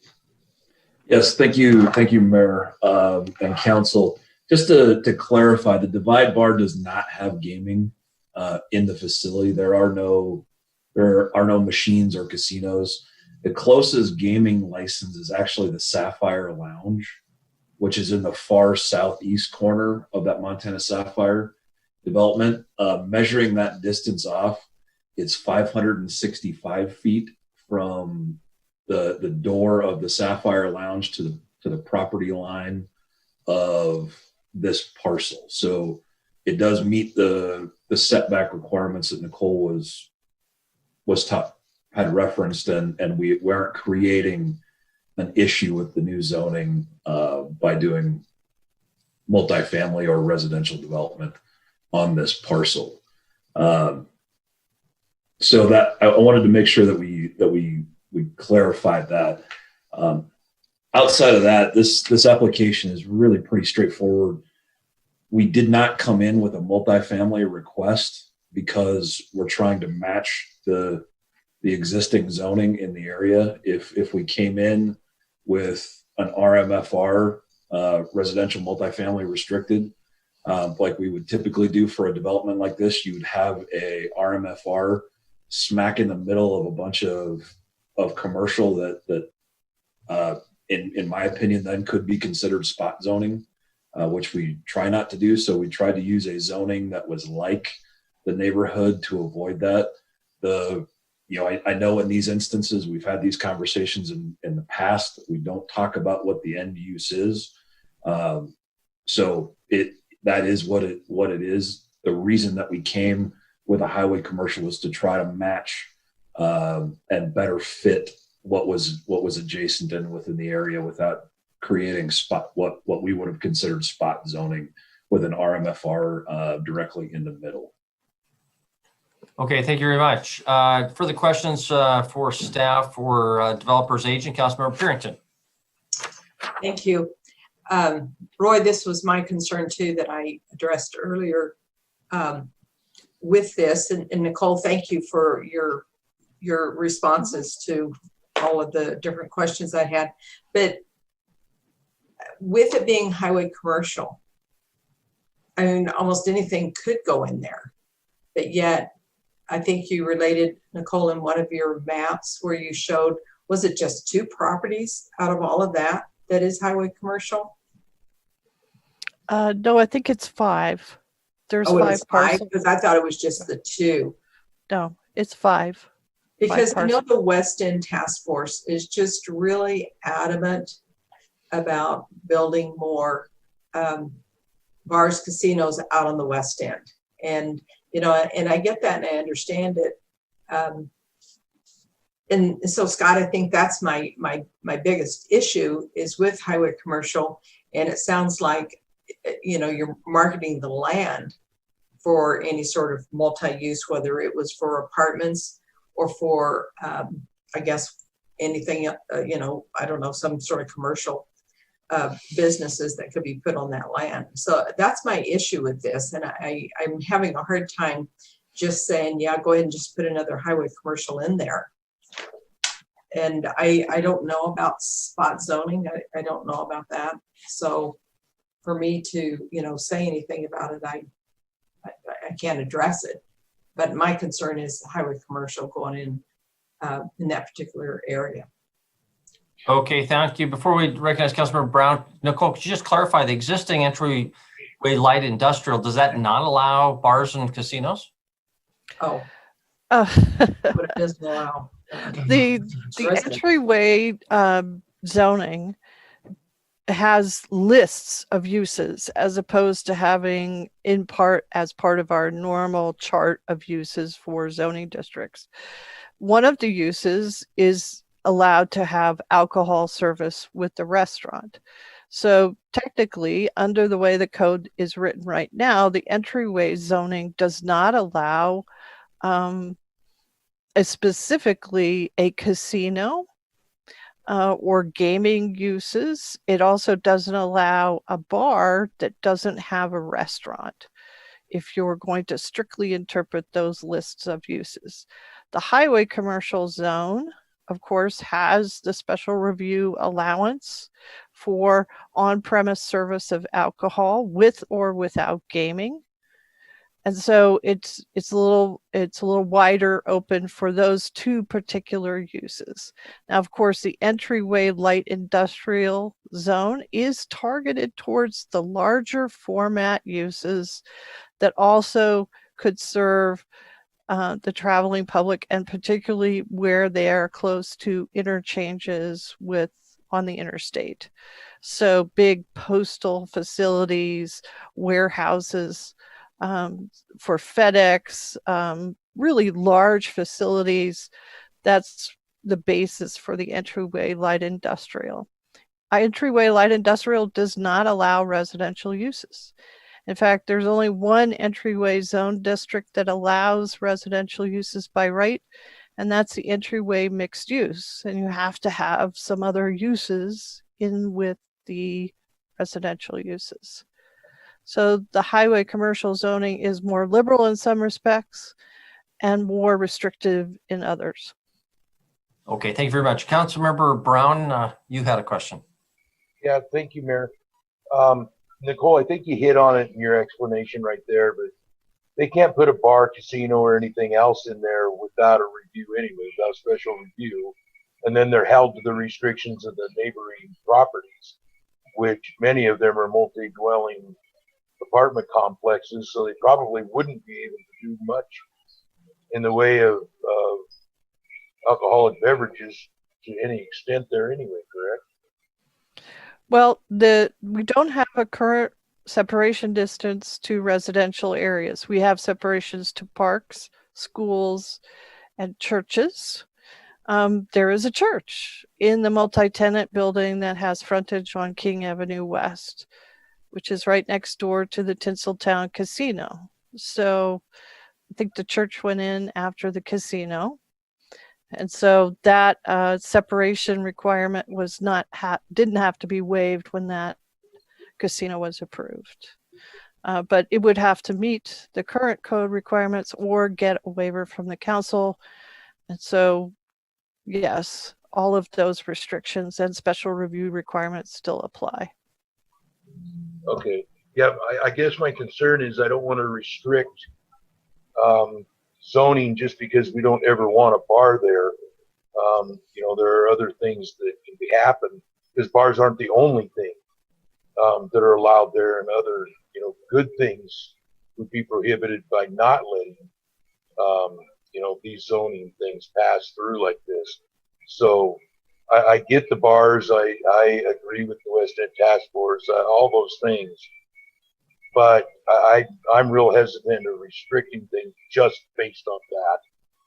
Just my own point of view, I guess. Thank you, Nicole. Welcome. Thank you very much. Other questions for staff before we open up for public hearing? Seeing none, then let's open up for public hearing. That phone number for any member of the public to call on this item, 237-6196. The public hearing is open now, so go ahead and call that number. It's a local Montana number, area code 406-237-6196. This is item number 4, first reading ordinance for zone change 971. We're changed from entryway light industrial to highway commercial on the property in Sapphire subdivision. That number again, 237-6196. 237-6196. Reminder, because our meeting is ahead of what you're hearing, to be sure to turn off your television or your computer, or you'll be very confused. Just listen to our city clerk, who will answer the call if you call 237-6196. Denise, do we have anyone who's called that phone number? Yes, Mayor, I have someone on the line right now. Sir, may I have your name and address, please? You'll have 3 minutes to address the council. Sure. Blaine Poplar, 5403 King Avenue West. Okay, thank you, Blaine. Go ahead. Okay. Thank you, Mr. Mayor, council members. Just a couple of things that I'd like to clarify about this transaction there in the Montana Sapphire. First off, there's no desire to put a bar, casino, or restaurant on this property. The potential buyer wants to develop a nice multifamily project there. One thing we're seeing out there on that end of town is we've got plenty of commercial lots for sale out there. You could probably go out there and buy one of 25 commercial lots available in the Shiloh corridor. What's not available out there is land to build apartments on. Absolutely difficult to get a zone change. However, with the history of this subdivision having 2 separate zone changes from entryway to highway commercial, specifically to build apartments on, this is a logical location. One other thing, even though there's no problem with finding commercial lots to develop out there, finding an apartment is very difficult. There's actually less than a 1% vacancy among the 1,000 or more apartments that are in the area. So very difficult to find apartments. This is a great location with lots of amenities, including the Shiloh Conservation Area, practically right next door. In fact, there is an easement for a walking trail from this lot 12 to the Shiloh Conservation. So with the severe shortage on apartments available out there, this is something the city has allowed to happen twice before with the Long Beach apartment project, and then after that, the Affinity apartment complex. The highway commercial zoning was actually originally suggested by staff when the Long Beach apartments were built, I think about 6 or 7 years ago. So I fully support this zone change. I think it's for a good reason. I think it's a great location for apartments. as with two car dealerships sitting there in front of it, it's kind of removed any visibility to use this lot for a commercial use. So very appropriate use, and I urge you to pass the zone change and allow this project to be built. Okay. Thank you. Thank you, Mr. Poplar. Thanks very much. Denise, any other public comment? No, Mayor, I have no other calls. Okay, then, thank you very much. We will close the public hearing on item number 4. Councilmember Neese? Just have one more question for Scott regarding, or Nicole regarding, I didn't see anything about the public hearing as far as anyone opposing this. Was there any opposition in the public hearings that you held? No, there was not. Okay, thank you. That's all I needed. Thank you. Very good. Councilmember Purington. I think with the Weston Task Force, their email was messed up because they didn't really have that notification for it. And they weren't that familiar with the different zonings. That as far as I know, there wasn't anyone that researched it out either, so. Okay, thank you. Any other questions for staff or motion relating to item number 4? Councilmember Boyette, then Councilmember Shaw. Councilmember Boyette.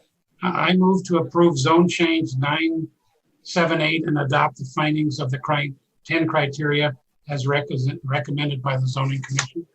Okay, thank you very much, Councilmember Shaw, for the second. Yeah, any discussion in favor or against the motion? I'll first offer it to Councilmembers Boyette or Shaw, and if they don't, then Councilmember Ewald. Don't see anything, so Councilmember Ewald. Thank you, Mayor. I guess this is probably for Debbie Melling, please. Debbie. Hi, Debbie. Hi. When they build out there, is that parking for the residents on the streets? Is that permitted, or are they supposed to have enough parking, off-street parking? So the roads out there are private, so there's a little bit of, I guess, confusion out there as to whether you can park on the street or not. But as they develop, they still have to meet the parking requirements of the city. So they'll have to put, depending on what they build, they'll have to have so much on-site parking. And then the street parking, on-street parking is really kind of difficult out there with those being private streets. So, follow up, please, Mayor. Thank you. So Montana Sapphire is a private street? Yes. So you don't have any control over markings and that on it? We don't. Okay, because I was out driving around today, and when the people are parked on the side of the street, you got to straddle the yellow lines. Right. Because that's how little room there is in the driving lanes. And I think the center turn lane could be narrowed down a bunch. It's really wide, but yeah, you got to drive. You ended up straddling the yellow lines, but if you don't have any control, I guess it doesn't make any difference. Public Works doesn't. I know we looked at this a couple of years ago, and maybe Nicole remembers more than I do, but I can't remember if fire or police did have the ability to restrict some of the parking due to clearance issues.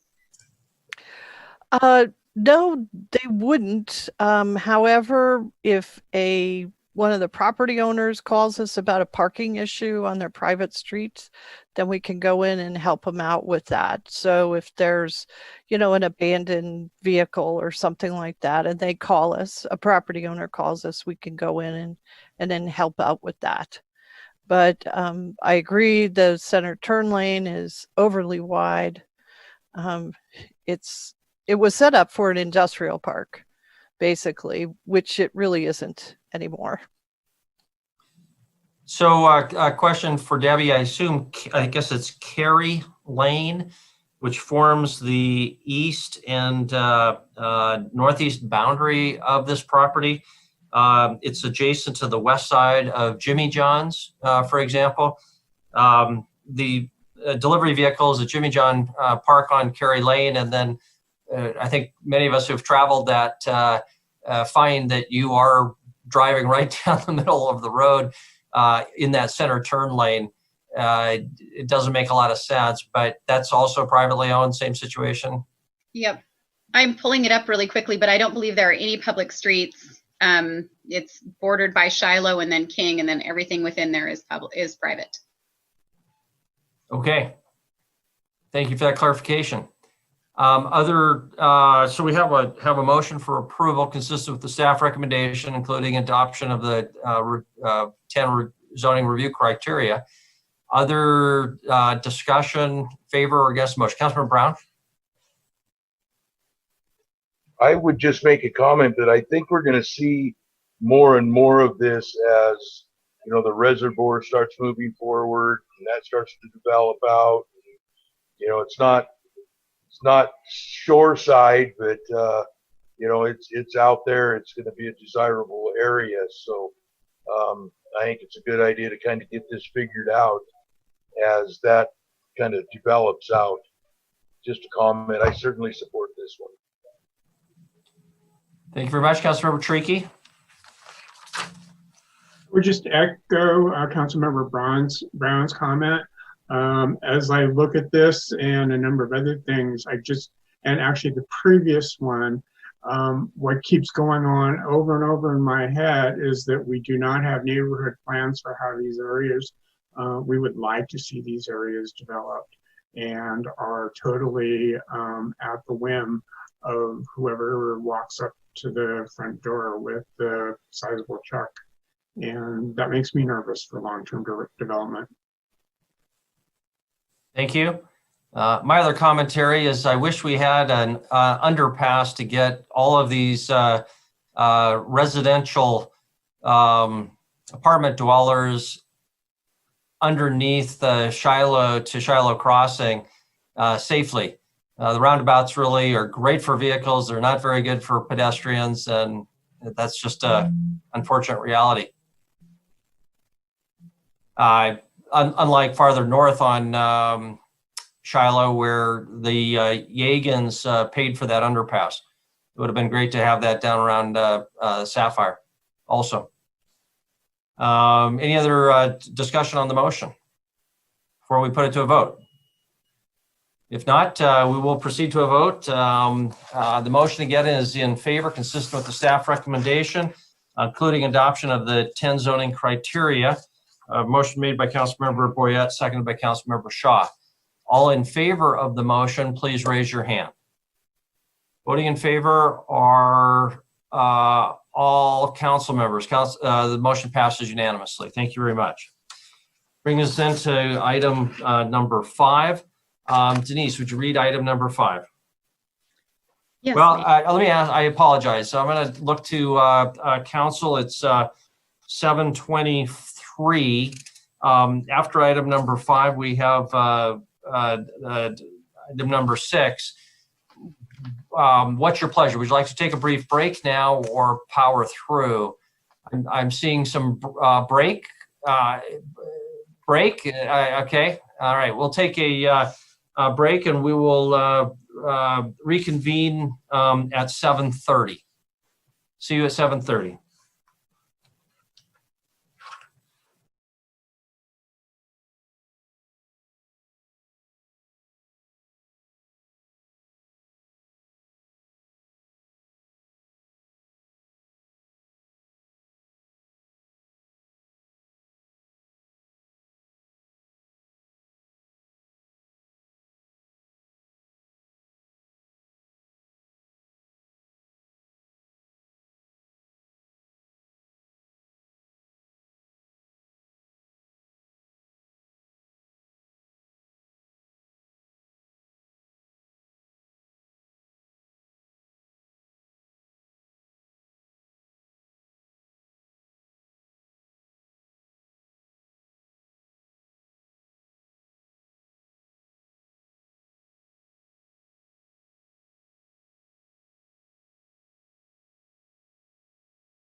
So thank you, everybody. We will reconvene on item number 5 and ask Denise to read item number 5, please.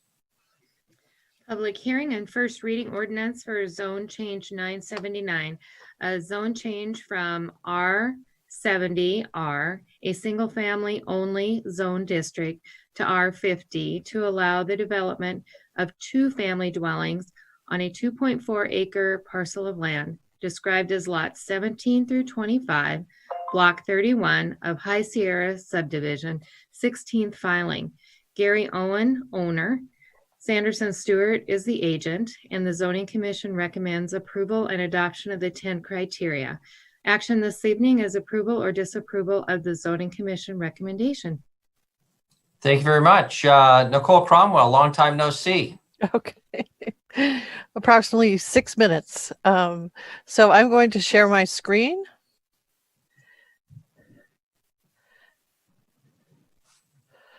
And start a slideshow. Perhaps. Okay. As the city clerk noted, this is zone change 979 for some new lots that were recently approved through a preliminary plat as High Sierra subdivision 16th filing. The owner is High Sierra 2, Gary Oakland, and Sanderson Stewart is the agent. The Zoning Commission conducted its public hearing on July 7th and is forwarding a recommendation of approval for the zone change to R50 based on the findings of the 10 review criteria. It is conforming to the 2016 growth policy and the 2006 Billings Heights neighborhood plan.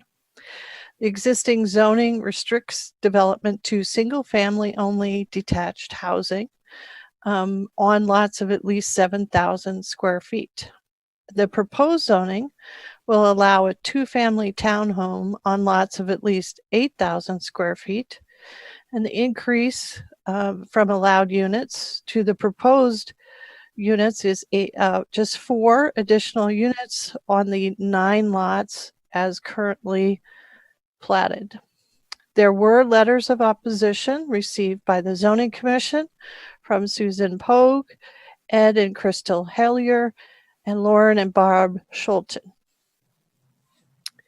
The subject property is shown here on the zoning map.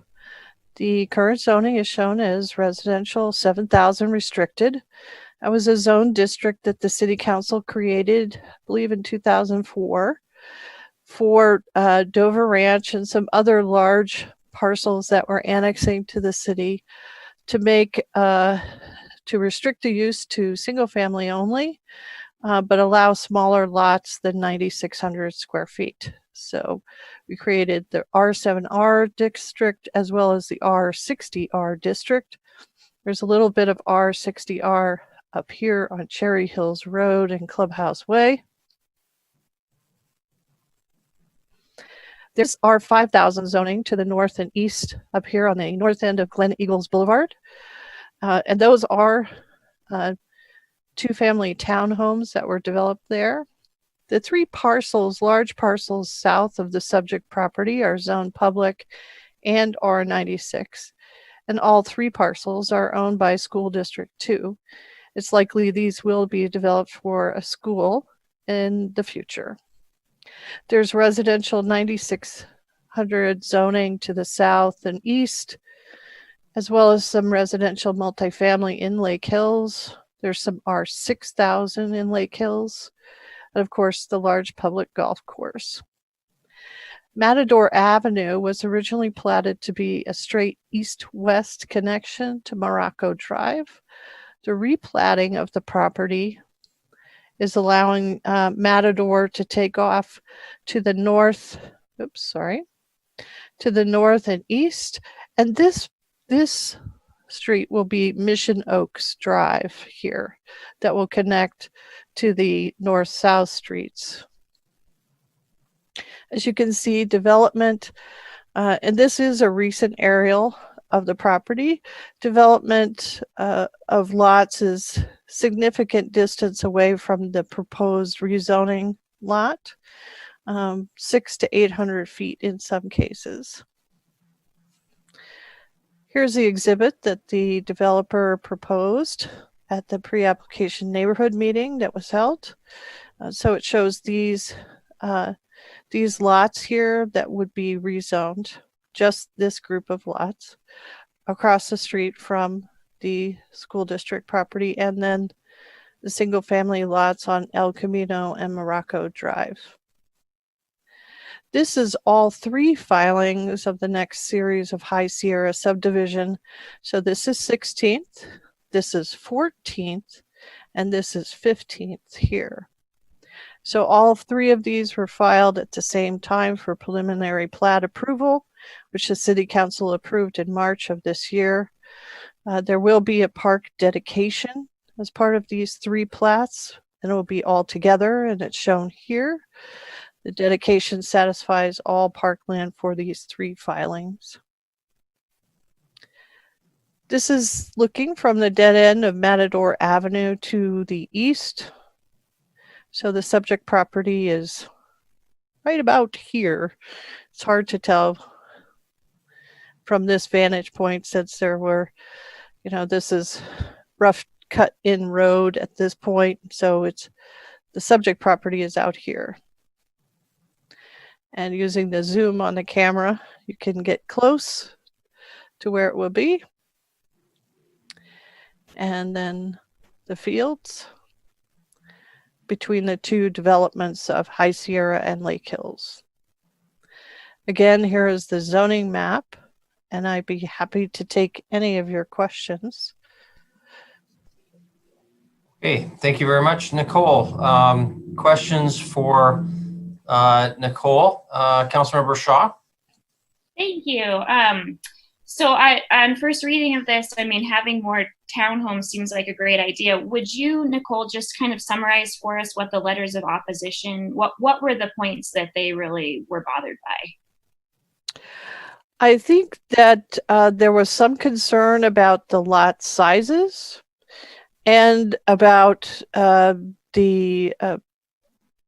just having attached homes in an area that is predominantly detached homes. There are some housing choices available in Lake Hills, as shown on the zoning map. There is some different zoning in there. And in fact, some of the community commercial zoning in Lake Hills has been developed as townhomes or apartments, small apartment buildings there as well. But the predominant housing in this immediate area has only been single family. Can I ask a follow-up, Your Honor? Please, Councilor Shaw. Thank you. So from your perspective as a city planner, then I think housing diversity to me generally seems to create a more stable neighborhood. Is that a correct assumption, or having different kinds of housing, single family housing plus townhomes plus apartments, all of that? Would you talk about that from the city planning side just briefly? Thanks. Certainly. There's something to be said for that, just as you don't plant all the same crop all the time on the same field, else you invite disaster from pests or other things, diseases. A neighborhood is more than just a collection of homes. It's the ability to choose a neighborhood and have a housing choice available to you. It makes those neighborhoods more resilient, so they can weather through bad economic times for real estate. If single family home market bottoms out, then you also have housing that's still a choice in the neighborhood that's not just all single family. So the diversity of housing choices is important. It's also important because the City Council has set a policy in housing needs assessment to say that we should have options for everyone in every part of our community. Thank you very much, Councilmember Boyette and Councilmember Neese. Oh, it's Puritan. Thank you. Oh, I know, sorry, Councilmember. but hey, the twins, the Bopsy twins here. So some of the things that and I asked the question too with Nicole, is that they were concerned about the decrease in property values with having the duplexes in there, as well as the storm drain issues. And Debbie addressed those and said that I guess those are being addressed, and the ponds, the retention ponds are being built, I suppose, as we speak, which is good.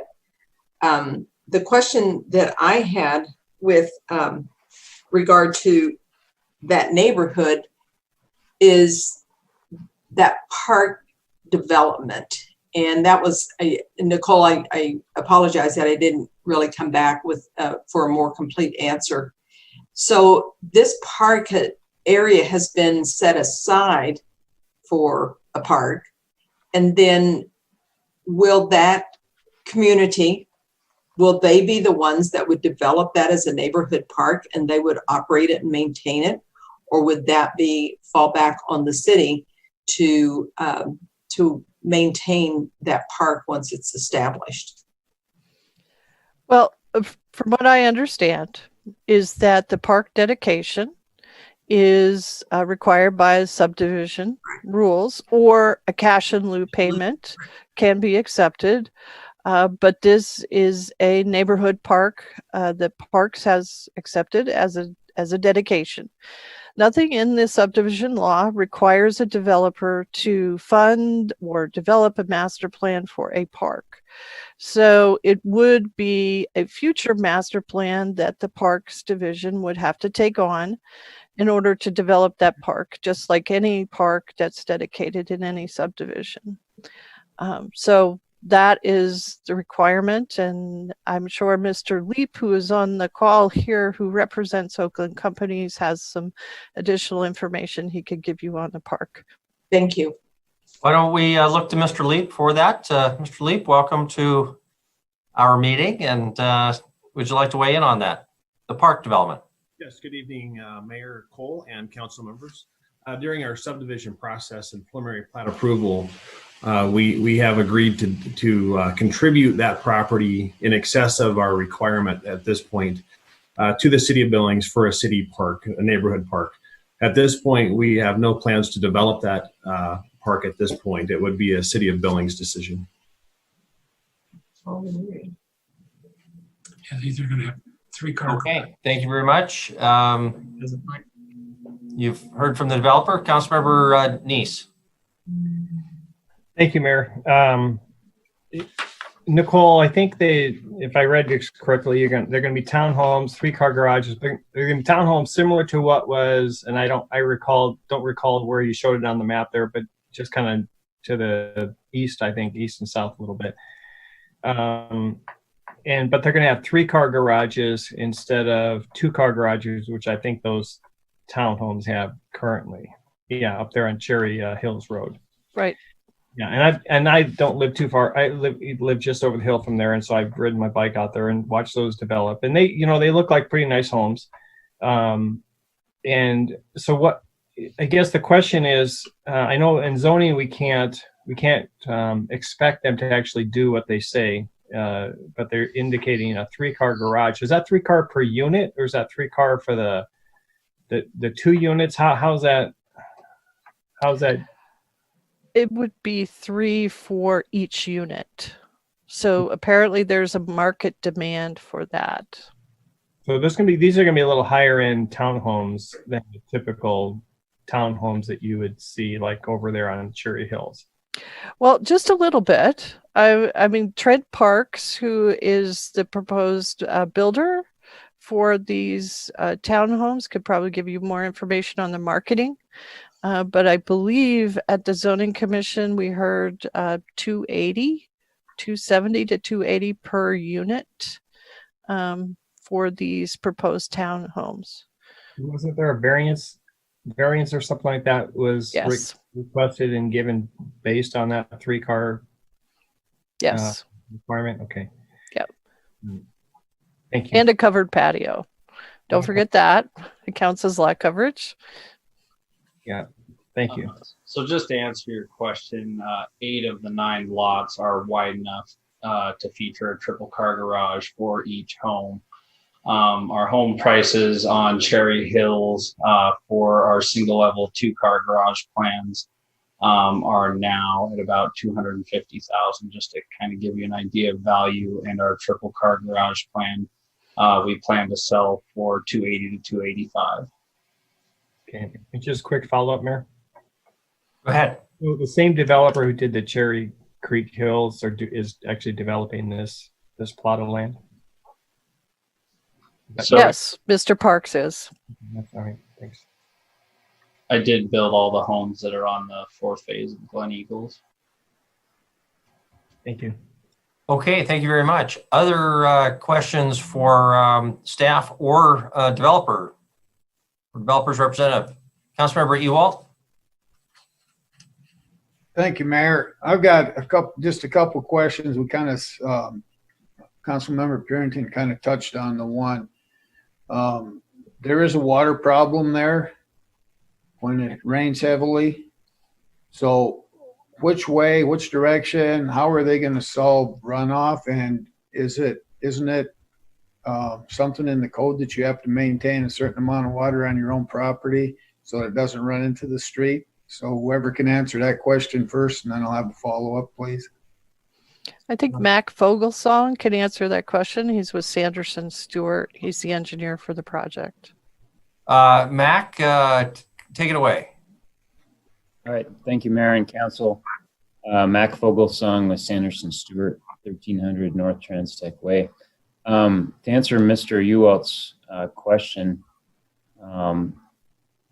the area within High Sierra subdivision, we have been master planning, and what I'm trying to, the developer has actually purchased an additional 50 plus acres of property to the north of the actual subdivision, and we are facing construction of stormwater detention up in that area.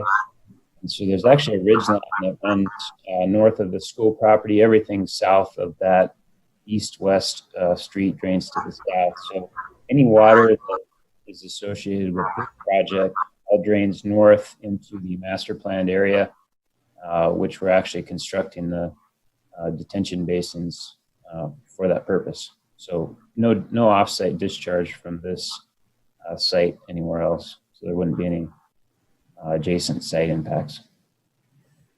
Okay, thank you, Mac. Follow up now, Mayor, please. Please. Thank you, Mayor. The other question I have is, I read the letters of protest, and it seemed like at least 2 of them, maybe all 3 of them, had mentioned about how much lot coverage was going to be included, up to what's 50% lot coverage, and what's 38's normal. Nicole? 40% is allowed under the residential 5,000 zoning. They went to the Board of Adjustment, and the Board of Adjustment approved the lot coverage increase to 50%, of course, conditioned on this zone change. Okay, so if the zone gets changed, then that's already been a done deal. Correct. And they couldn't get by. If they could get by with a 2-car garage for these properties, they could probably get under that 40% again, right? Right. Actually, the request was for 50%, but the site plan and the building plans, when we did the actual running the numbers, it was about 46 to 47%.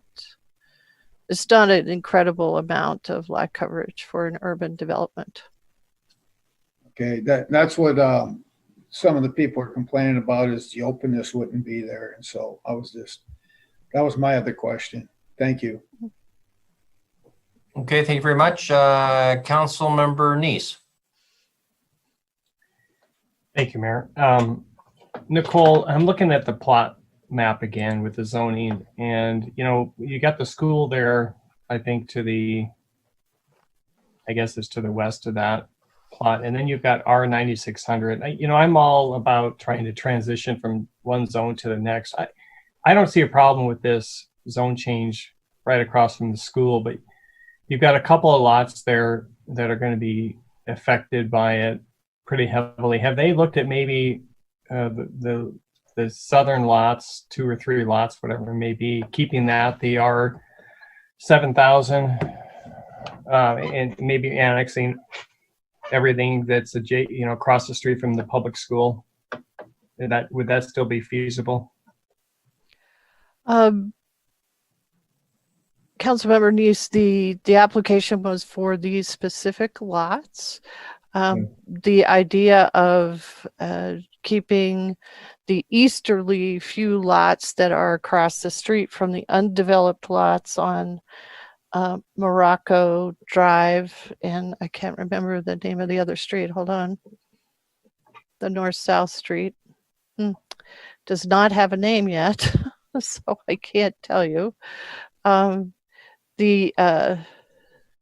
has a name, it's just not on my map. But those lots, I believe, were owned by either Mr. Hill or Mr. J. Lines. They did not, Mr. Hill did have some concerns with the lot coverage variance, but he is not concerned with the zone change as proposed. Mr. J. Lines did not voice any objections to the zoning. Typically, a two-family dwelling across the street or even adjacent to a single-family dwelling, a lot of the appraisers I've spoken to don't consider that to be a different use when they're looking at value. Okay, and Nicole, I'm sorry, Mary, quick follow-up on that. Go ahead. Nicole, those lots are not developed across the street there yet. That's still owned by the developer. So there's no lots that are actually physically developed around this proposed zone change. Is that correct? That is correct, yes. All right, thank you. Thank you very much. Other questions for staff before we open up for public hearing? Any other questions for staff or the developer? If not, we'll open up for public hearing. The phone number for any members of the public call is 237-6196, 237-6196. Call that number now. Reminder that we are ahead. The actual meeting is ahead of what you're hearing. So please turn off the sound on your television or on your computer and just listen to the phone operator, who will be Denise Bowman, our clerk. If you call that number 237-6196, we'll ask you to keep your comments within 3 minutes and tell us your name and your address. Delaying briefly to let the public call in, 237-6196. Denise, do we have any callers to that phone number? No, Mayor, we do not have any callers. Okay. Then not hearing anything coming at the last minute, I will close the public hearing on item number 5. Do we have further discussion or motion? Councilmember Boyette. Thank you, Mayor. I move to approve zone change 979 and adopt the findings of the 10 criteria as recommended by the Zoning Commission. Okay, and second for Councilmember Ewald. Thank you very much. Discussion now on the motion. Councilmember Boyette. I just wanted to say I used to hunt antelope in all that area, and I'm pretty sad that they're building houses now and I can't do antelope hunting. Yeah. You certainly couldn't do it with a gun. Maybe you could with your Bowie knife or something, but it's a little close in nowadays. Councilmember Neese. Thank you, Mayor. I'm going to support this motion. I think the key to me on this is we're not impacting any direct neighborhoods when we do a zone change like this. There has been some zone changes in the past that have really caused some problems with some adjacent property owners that invested heavily in their homes, and then suddenly the neighborhood is kind of devalued based upon the higher density units. These are a little bit higher density, but I think they're going to be well done with the higher garage. So I think this is going to be will enhance the neighborhood. So I will support this. Thank you very much. Any other discussion on the motion? I'll ask a question, Chris Kukulski and Wyatt Friday. There was some discussion earlier on about the park and the development of the park, and the developer said, not surprisingly, that they have no plans to develop this park. They will be meeting their statutory requirement to set aside raw land, but that's and I don't want to minimize the importance of that, but it's that's only a very small part of the total cost of park development. Some communities make park development a requirement. We certainly would not allow developers to subdivide property without committing to build public streets, for example, or put in public infrastructure for sewer and water, or contribute for a light, a traffic control light. But we don't require that for parks, though we're seeing more of it, which we appreciate from developers. Should we be talking about, not for this approval, but a bigger picture about park development impact fee or some other mechanism that requires park development, not just dedication? And maybe council members want to comment on that. I recognize that's not directly related to this, so let's keep our response relatively brief. But Chris or Wyatt, you want to weigh in on the status of that? Chris, I can say a couple things to it, Chris.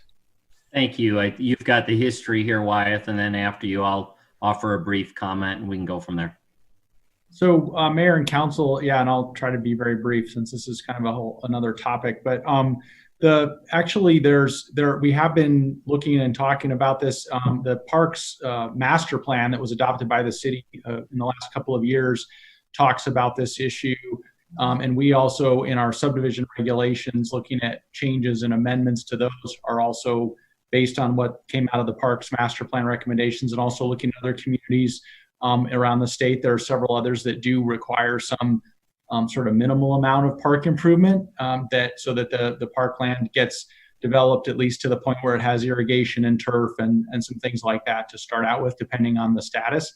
So that is something we're looking at and actively discussing. There is some, and this where I guess the Park Master Plan comes into play too, is that there's this whole sort of process where parks themselves individually get master planned in terms of what the needs are for these areas of town. So there is that sort of coordination that has to be addressed so that you're trying to meet those needs, and then coordinating obviously at the time that a subdivision may be initially developing, the neighborhood is building out, isn't done building out. And so there's some things like that to consider, but definitely looking at some of those options. The state law is pretty narrow in terms of, like you said, the dedication of the parkland, and then what level of improvement.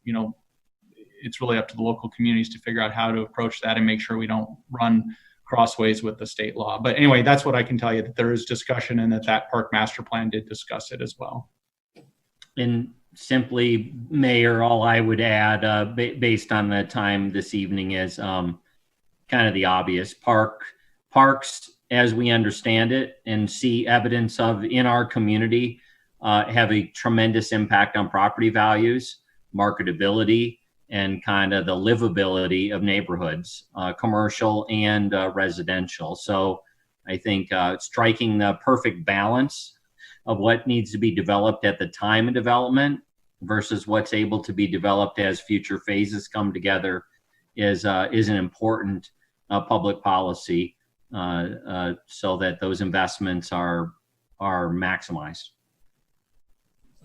Okay, thank you very much. Further discussion on the motion. Councilmember Purington.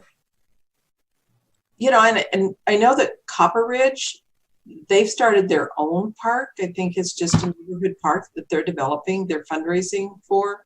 I would really like to see some of these neighborhoods, come together with some sort of an idea for their own parks. The other thing is, in the meantime, while they're waiting to develop a park, whether it's in the park system or a neighborhood park of their own, Nicole, who manages the weeds? And because it's going to grow up there, so who's going to be mowing that? Is that going to be up to the city to keep it mowed? Yes, the Parks Department does take ownership of those dedicated parks, and they have a seasonal crew that mows parks, both developed parks, undeveloped parks, and some of the strip parks in the city. So they have it on a schedule. They have to fit it into their seasonal mowing schedule when it comes on to the city. Thank you. Thank you very much. Chris? Mayor, if I could add briefly, and a little bit dangerous here, but I think it's illustrative of Councilmember Purington's question, or just to be thinking about. Imagine if on the street side, we said, you know what, you can go ahead and start with a gravel street, and eventually we'll get around to upgrading it to pavement, curbs, gutters, storm. That used to be common. You don't need to put sidewalks in, we'll put them in later. So park development is becoming, and I think is evidenced by the quality developments you see in the community, an amenity that developers are seeing the need to put more investment in, and our regulations should recognize that, I think, as we go forward with Project Recode, because it has tremendous impact on value and some level of equity across the community as to who gets parks, which children have access to parks, et cetera. So thanks. Okay, thank you. Councilmember Ewald, were you raising your hand? You're muted, Councilmember Ewald.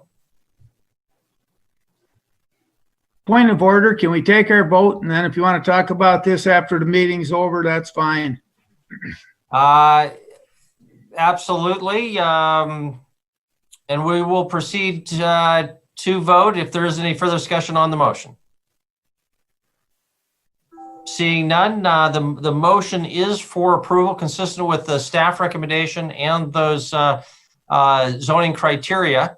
All in favor of the motion, please raise your hand. Voting in favor are all council members. The motion passes unanimously. Thank you very much. That then concludes item number 5. Denise, would you read item number 6, please? Yes, Mayor. Public hearing and special review 982. A special review to expand Gordy's Casino building at 2244 and 2248 Grand Avenue. G-Rock Building LLC is the owner. Gordy Roma, agent. Zoning Commission recommends conditional approval and adoption of the findings of the 3 criteria. Action this evening is approval or disapproval of Zoning Commission recommendation. Thank you very much. Back to Nicole. Thank you, Mayor. And for your last item tonight, I will share my screen.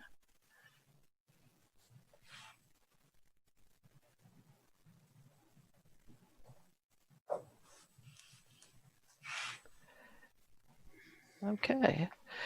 So Gordy's Casino is already in place at 2248 Grand in a 2-tenant building in a community commercial zone. At 2244 Grand Avenue, they would like to expand into the other half of the building to allow for some catering and events. Also with COVID-19 spacing requirements for bars and restaurants has obviously increased. The Zoning Commission did conduct its public hearing on July 7th and is recommending conditional approval based on the criteria for special review. It's in a zone district that allows all beverage service with gaming. It is consistent with the 2016 growth policy, and it retains and supports a local business that helps sustain a healthy economy. It is screened and separated from adjacent uses. It does share a boundary line with the residential zoning to the south.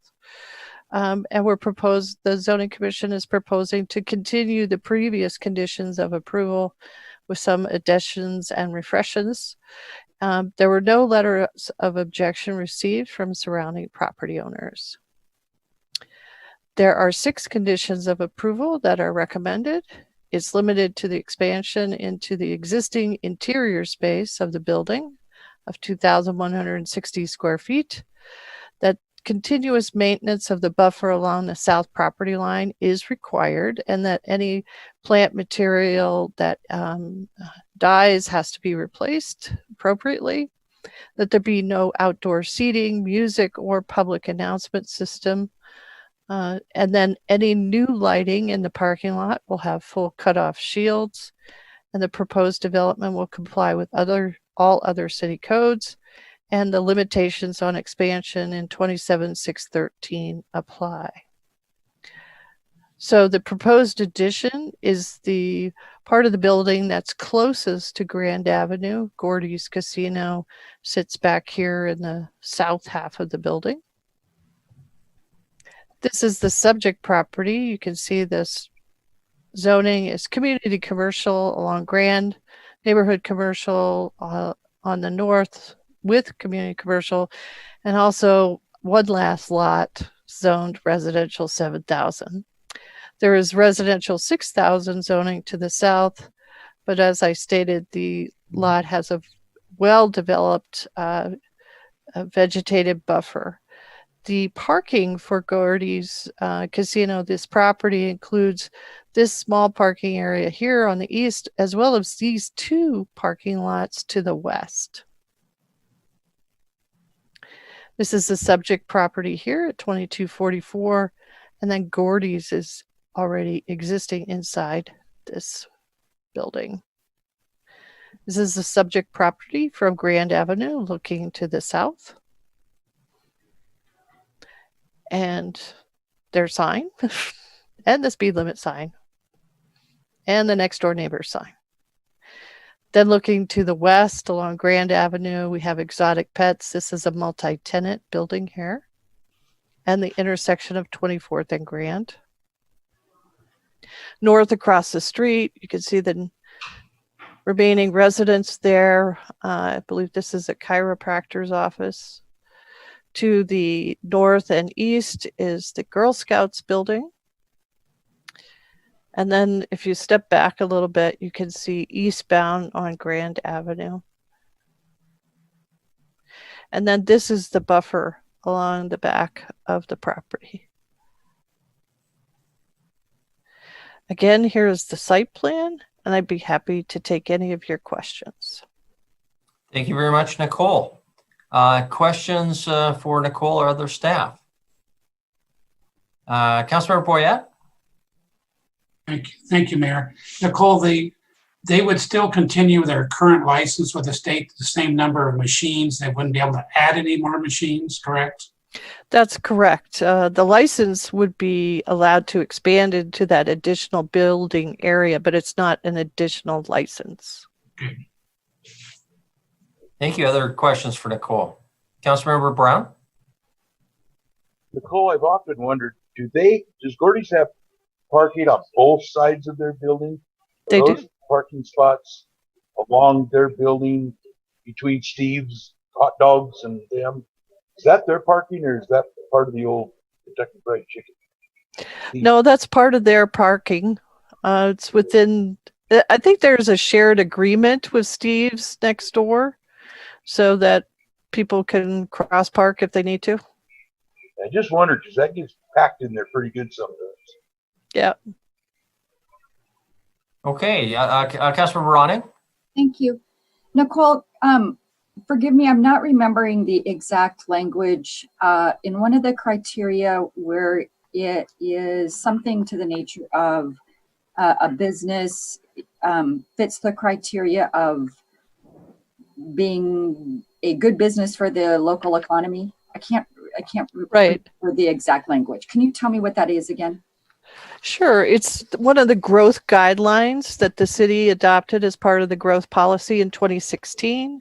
And those guidelines include successful businesses that provide local jobs that benefit the community, and retaining and supporting existing businesses helps us sustain a healthy economy. Okay. So thank you so much for that.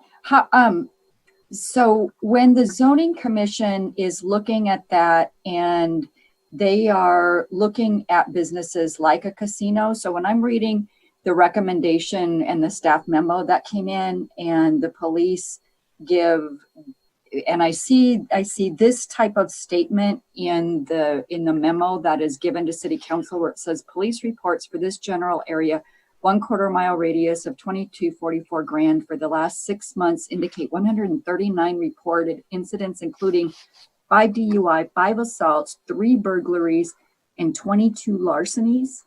That there were multiple reports, 83 disturbances of peace, and includes suspicious activities and noise complaints.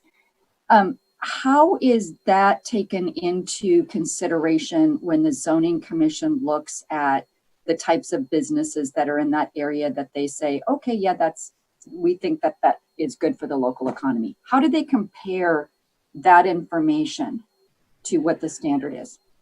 Well, the standard for whether a business that requires special review should receive special review is if that particular business is creating or adding to those reported incidents in a particular area. The one special review that you are not seeing tonight was for 926 Grand, which that business and the area around it is much more, I would use the term, saturated with locations that serve alcohol and offer gambling, as well as fast food or, cash heavy businesses, which tend to increase opportunities for crime.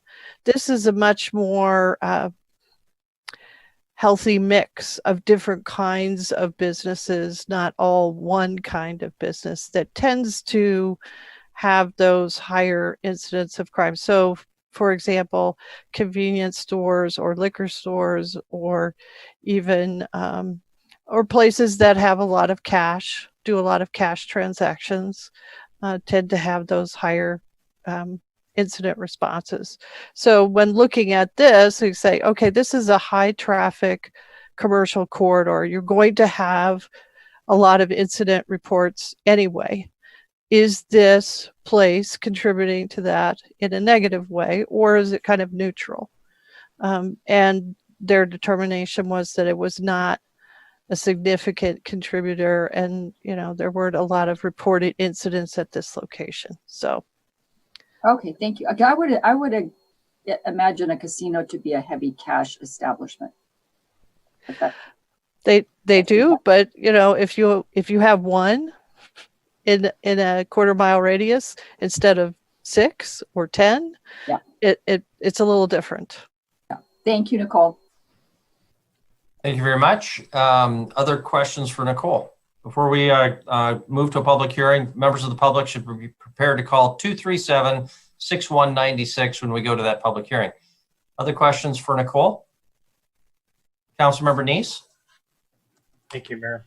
Nicole, like Penny said, you look at the criteria. One of them, again, is a strong business that's been supporting the economy. How long has Gordy's been around? It's been around quite a while, hasn't it? I'd have to look at my zoning history, but I believe it was in 2006 that it was first approved. Okay. And will this be adding more jobs with their expansion? I'm not sure if they would be adding jobs. That was not a question that came up, but it's more than likely if you have additional area, need more servers. Okay, since this is part of our criteria, is that a question that we should be asking on our application, if what the jobs you have now or what you have to your expansion is, to help gauge whether or not it's really adding to the economy? Well, it's part of the growth policy. So of course we could ask additional detailed information if we need to support a finding of that it supports a business, a local business. Right. I mean, they weren't trying to, I guess, put this forward as a jobs creation request, but an accommodation for the current situation for COVID-19. Okay, thank you. Thank you. Other questions for Nicole before we go to a public hearing? And the public will call 237-6196. Any other questions? If not, let's go to a public hearing. So we'll now open public hearing to anybody who calls 237-6196. Reminder, as you've heard earlier, the meeting that we are conducting is actually about a minute ahead of what you're hearing on the television or on your computer. So we ask you to silence whatever it is that you're listening so that you're not confused. And we'll ask you to keep your comments within 3 minutes and ask you for your name and for your address. That phone number again, 237-6196. That's a local Montana number, 237-6196. Denise, do we have anybody calling in to that phone number? No, Mayor, I don't have any calls. Okay, thank you very much. Thank you. I think we've given adequate time there, so we will close the public hearing on item number 6 and entertain motions. Councilmember Purington. Having conducted a public hearing, considered written and spoken public testimony, I move to approve special review 982 and adopt the findings of the 3 criteria as recommended by the Zoning Commission. Thank you very much, Councilmember Purington. Before we entertain a second, I'm just going to ask for an item of clarification. Nicole, I noticed that the 6 conditions for special review are not referenced in the proposed motion. Therefore, Councilmember Purington, I'd probably be best if there's specific reference to that. Does your motion include adoption of those 6 staff recommended conditions? Yes, of course. But Nicole, is it 3 out of the 6 have to be met for that? Why is No. I think those criteria are different from the conditions. So Nicole, can you comment? Yes, the conditions are recommended by the Zoning Commission as part of the 3rd criteria evaluation of the use. Okay, thank you for that clarification. So your original motion would include those 6 conditions, which are included here. So thank you for that clarification. And is there a second? Councilmember Boyette has the second. Okay, discussion on the motion, which is for approval. Councilmember Brown and then Councilmember Neese. Thank you, Mayor. Good to get off mute there. I'm certainly going to support this. You know, Gordy's is a fairly small establishment.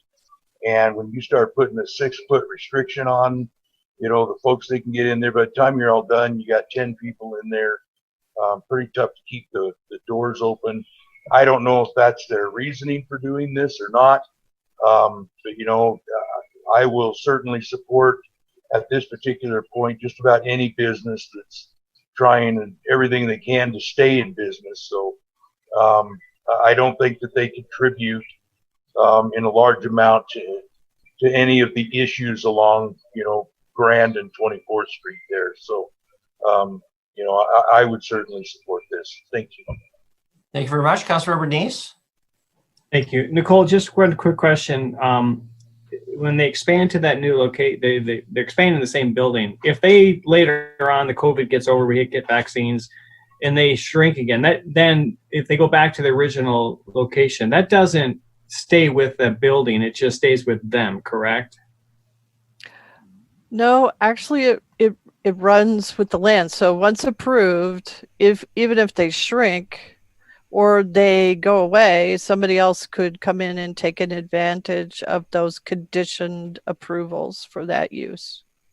So it would actually expand it to an additional unit so that whoever's the landlord could have two casinos there operating side by side in someday in the future. I don't think so, based on the conditions of approval that 2 licenses could be allowed. I'm not even sure that the state allows a double license. They have separation distances that we don't have for licenses. Yeah, I do recall that. Yeah. Okay. Thank you. Okay, thank you very much. Any other discussion on the motion, which is for approval? Councilmember Joy. Thank you, Mayor and Council. I do look forward to us continuing down our path with our recode so that in future we have a little bit more to work with. So thank you.